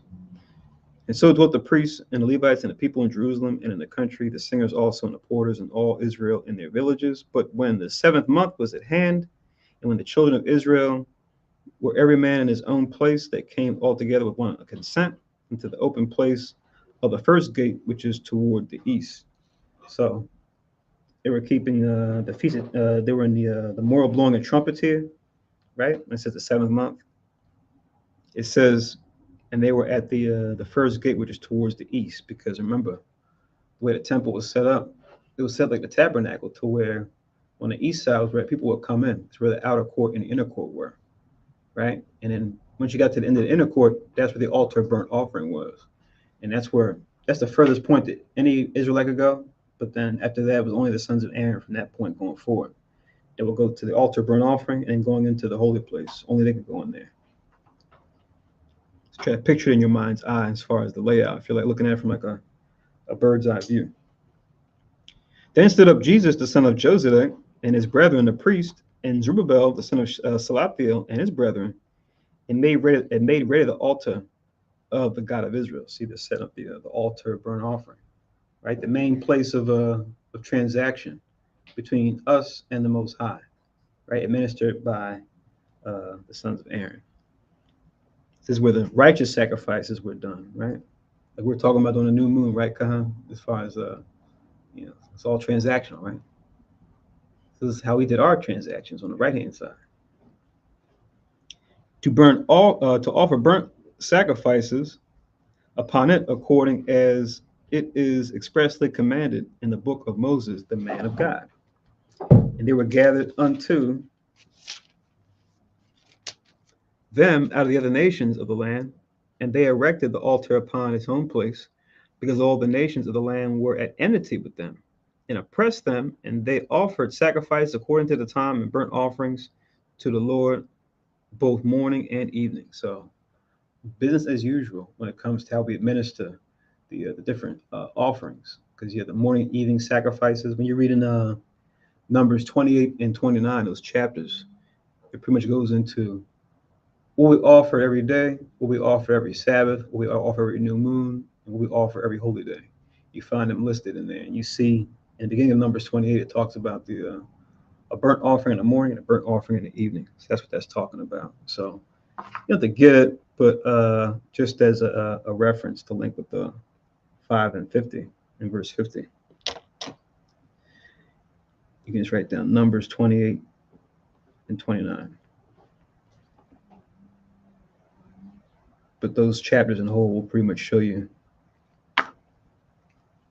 what we offer and when. Now, 51. Also they held the Feast of Tabernacles as it is commanded in the law, and offered sacrifices daily, as was meet or as was right. Because remember, Tabernacles was shortly after the trumpets. And after that, the continual oblations and the sacrifice of the Sabbaths and of the new moons and of all holy feasts. We're keeping the Sabbath and the new moon as well, right? And all they that had made any vow to God began to offer sacrifices to God from the first day of the 7th month, although the temple of the Lord was not yet built. So they just had the altar of burnt offering at this point. They could still use that, right? So you do what you can with what you got, right? That would be the next stage, which would be to build the temple, which we're going to be reading about as we go on in First Esdras. Like we say now, under grace, people say, "Oh, you can't keep all those laws." Well, of course, we can't keep all the laws. There's a number of laws that pertain to just the tabernacle itself, or the order of priests, which we can study it, but it doesn't mean we can actually do it, right? So you do what you can, right? And the rest you just leave until we get to a time where we actually can implement it, once we know who's who, right? It says, unto them of Zidon and also of Tyre. Oh, I skipped the verse. 54. And they gave unto the masons and carpenters money, meat, and drink with cheerfulness, right? So these are the builders are going to go about building the temple, right? That work with wood and stone. Unto them of Zidon, also of Tyre, they gave cares that they should bring cedar trees from Libanus, which is the same as Lebanon, which should be brought by floats to the haven of Joppa, according as it was commanded them by Cyrus, king of the Persians. We already read those prophecies about that. The haven of Joppa, and we look on the map, Joppa is on the east coast, right there. I'm sorry, on the west coast of Israel, right? On the, as they call it now, the West Bank, or the Gaza Strip. It was on the West Bank, right with the right on the coastline, Joppa. So like a trade port. So they'll bring the floats by boat, right? Because it's easier to travel by water. It says, in the second year, in the second month, after his coming to the temple of God at Jerusalem, began Zerubbabel, the son of Salathiel, and Jesus, the son of Josedek, and their brethren, and the priests, and the Levites, and all they that were come unto Jerusalem out of the captivity, and they laid the foundation of the house of God in the first day of the second month, in the second year after they were come out to Jewry in Jerusalem. So it's interesting, we just passed that day, right? We kept the new moon a couple days ago, right? So it's that same time period, right? In the springtime. It says, and they appointed the Levites from 20 years old over the works of the Lord. Then stood up Jesus and his sons and brethren, and Kadmiel his brother, and the sons of Madiaban, with the sons of Joda, and the son of Eliadan, with their sons and brethren, all Levites, with one accord. It says setters here, but in the side caption, it looks like it says overseers or encouragers of them that wrought in the house of the Lord.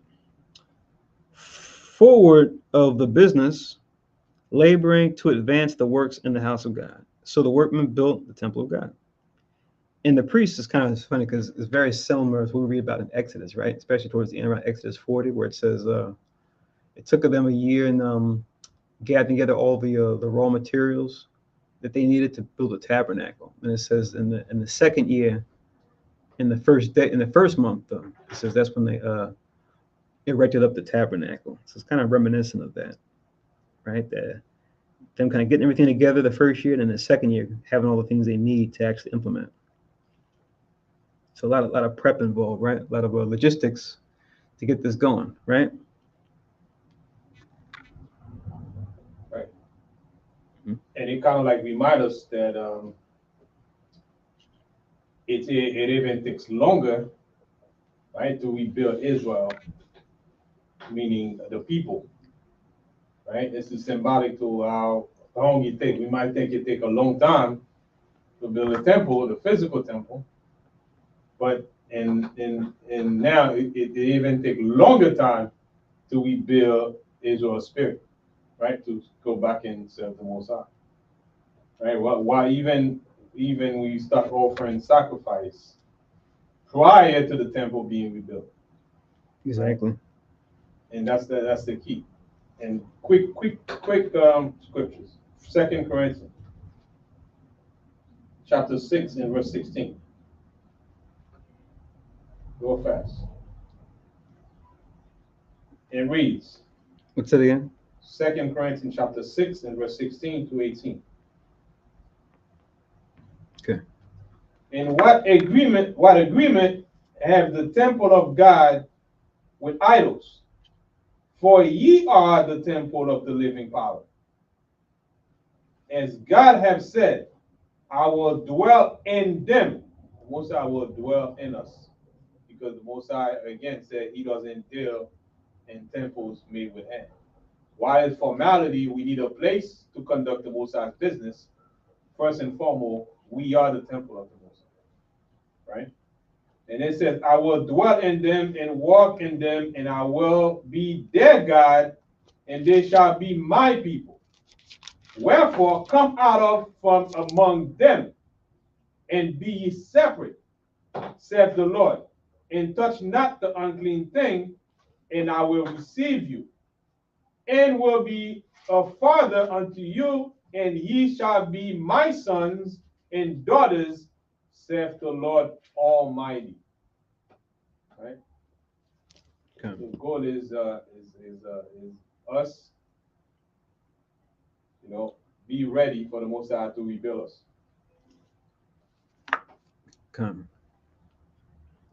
So in verse 59, it says, and the priests stood arrayed in their vestments with musical instruments and trumpets, and the Levites, the sons of Asaph, had cymbals, singing songs of thanksgiving and praising the Lord according as David, the king of Israel, had ordained. Which we see that going back into the Chronicles, right, where how David arranged the singers of the different families of Levi to sing praises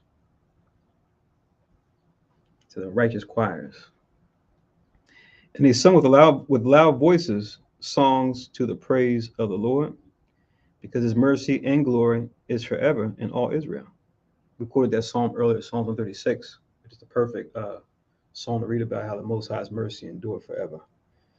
It's like a call and response where each verse is like talking about something that should praise God because God made it. And it says, may his mercy endure forever. And all the people sounded trumpets and shouted with a loud voice, singing songs of thanksgiving unto the Lord for the rearing up of the house of the Lord. Also the priests and Levites, and of the chief of their families, the ancients who had seen the former house, came to the building of this with weeping and great crying. But many with trumpets and joy shouted with loud voice, insomuch that the trumpets might not be heard for the weeping of the people. Yet the multitude sounded marvelously, so that it was heard afar off. So, man, what an occasion, man! What to where the weeping for joy, right, was competing with the sounds of trumpets. But you know, anyone who's seen a band, let alone been in one, we all know when it comes to the brass section, you know, it's just like, oh, here comes the brass section. You'll be doing a song together, and then once the brass comes in, it's just like you just get totally you know overshined and outshadowed, right? You just hear them above anything. Only thing that might be able to compete with them might be the percussion section, but the brass and the percussion, especially the brass section, you know, they just show out. So for the mourning of the people to be is louder than that, that's something. You know, what a joyous occasion. Insomuch that the trump, oh yeah, 66. Wherefore, when the enemies of the tribe of Judah and Benjamin heard it, they came to know what that noise of trumpets should mean. So you get the heathen round about, hearing us rejoicing, right? Trying to figure out what's going on here. Let's see what's going to happen. Let's see if they pull into Psalms 83. I think we already know. It says, and they perceived that they that were kept in a captivity did build the temple unto the Lord God of Israel. So you know it's going to be a vexation of spirit for them, right? Because they hate to see us win. They hate to see us build anything, let alone God's temple. They hate to see us build our own towns behind enemy lines. We have evidence of that right here. And even in the Caribbean and Central America, right? Anytime we try to build something, right? They have to always either infiltrate it, or if they can't, they have to molest us as we try to build it and try to interfere with us trying to be self-sufficient. It's just like it comes with the territory. And it's a beautiful thing, right? While we are physical, and there's nothing wrong with having the connection with the physical temple, right? Because we on earth, and it relies on material and matters. But the key to it is the spirit got to be in tune with the Most High to enjoy these things. Mm-hmm. That's the key. Right? There's nothing wrong with material things. Because, for example, you have those people, those philosophers, and one of those guys, a priest, he said, man, this body that you give me is no good. You know, that's where all pain come in. You want to live this world and go somewhere else, go in paradise. Because he cannot deal with it. Right? The key is to be balanced, whether in the physical and the spiritual, but the spiritual comes first. And once the spiritual is in tune with the Most High, then everything else makes sense. We enjoy everything. Right? Yeah. Because everything that the Most High created is good. Come. It says, verse 68, so they went to Zerubbabel and Jesus and to the chief of the families and said unto them, we will build together with you. For we likewise, as you, do obey your Lord and do sacrifice unto him from the days of Abazareth, the king of the Assyrians, who brought us thither. And I think it's just the same. It's just a variation of the Esarhaddon. That's what I have here in the side caption. So spelled a little differently in this when you read it in the 66 books. Then Zerubbabel and Jesus and the chief of the families of Israel said unto them, it is not for us and you to build an house unto the Lord our God. We ourselves alone will build unto the Lord of Israel, according as Cyrus, king of the Persians, have commanded us. But the heathen of the land, lying heavy upon them, the inhabitants of Judea, and holding them straight, which just means narrow, hindered their building. And by their secret plots and popular persuasions and commotions, they hindered the finishing of the building all the time that King Cyrus lived. So they were hindered from building for the space of 2 years until the reign of Darius. Hate is going to hate, man. That's what they say in the world, right? So supply chain was always happening back then. You know? It's on the black the supply chain. You know? And we'll see some examples of that as we go on too. And then when you read this also in Ezra and Nehemiah, you'll see the history echoed there But yeah, what's that guy Sambalat? I think his name was. That's so and so. But yeah,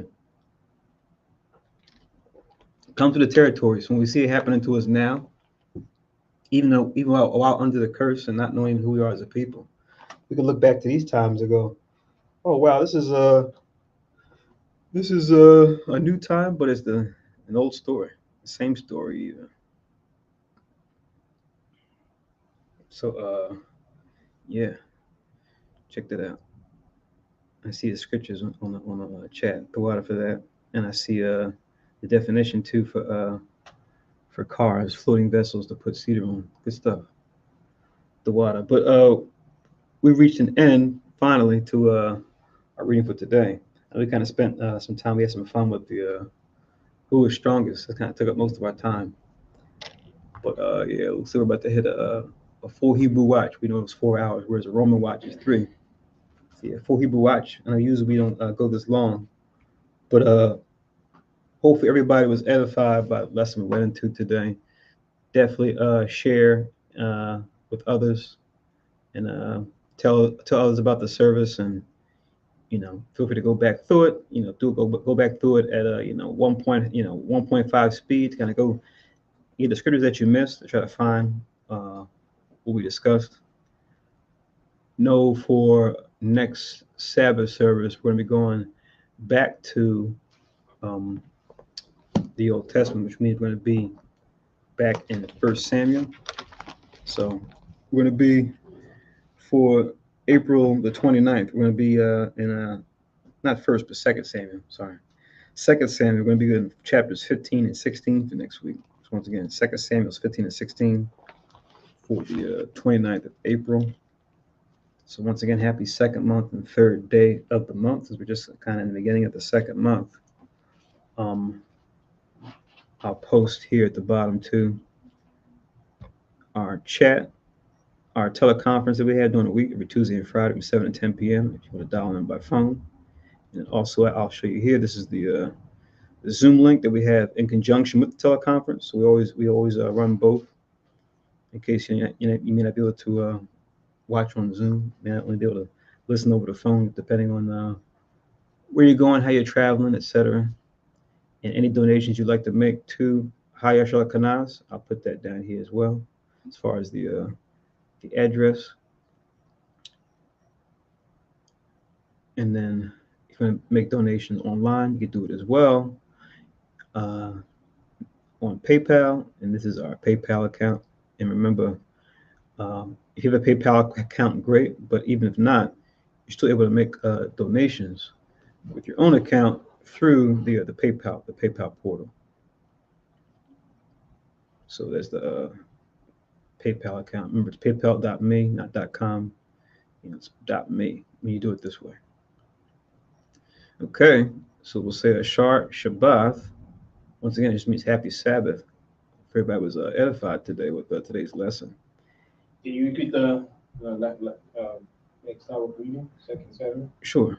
2 Samuel's chapter 15 and 16, which is next week's reading.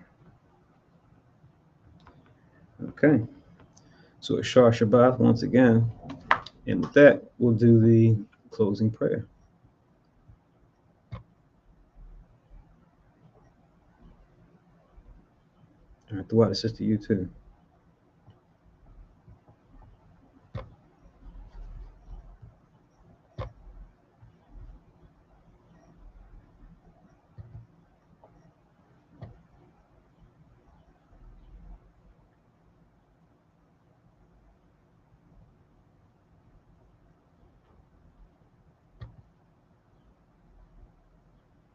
It's like they stop us from building the temple, but the key is you can try to stop the temple made by hand, but you cannot stop the temple made by the Spirit.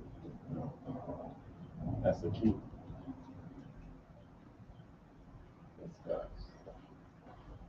Amen. And bastards. But they're flesh, So to them, it's everything.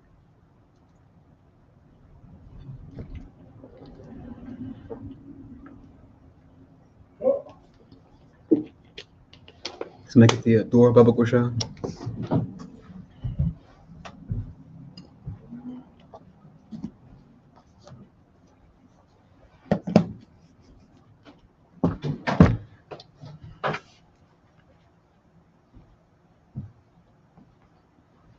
Reminds me of this .com documentary that came out some years ago. And the guy that was like trying to start a company, I think he was like somewhere in Southeast Asia. And then right when they had like some kind of like big crash, like a stock crash, you see him going to work.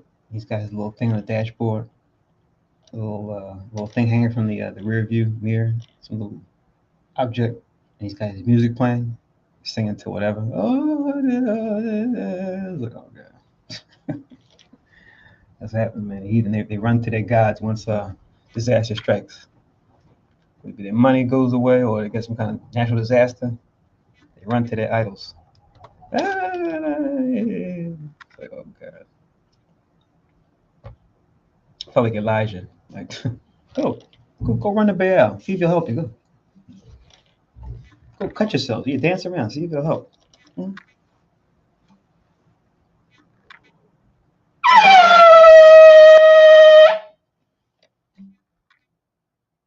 Is he on some far journey? Where did he go?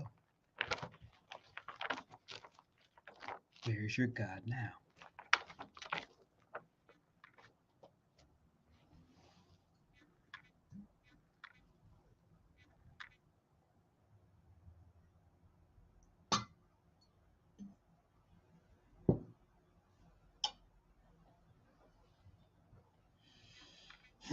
Rakati Hawa by Shumi Hawashai, Asharat Nanawa Poya Gapan Twara Aman.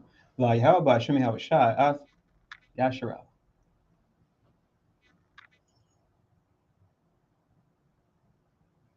English translation.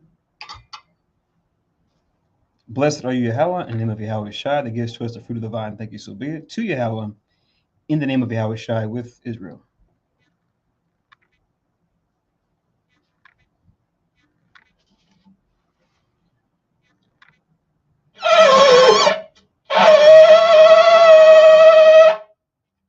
Amagwa, Panyua, Yerushalayim, stand up for Jerusalem.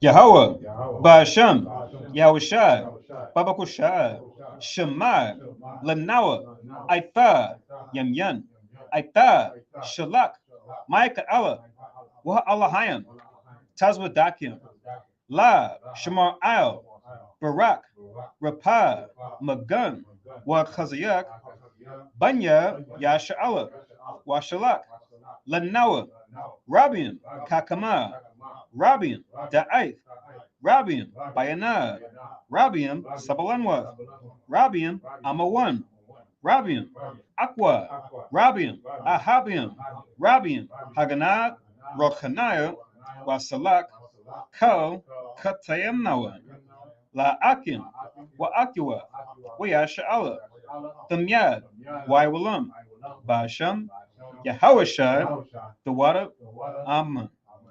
English translation.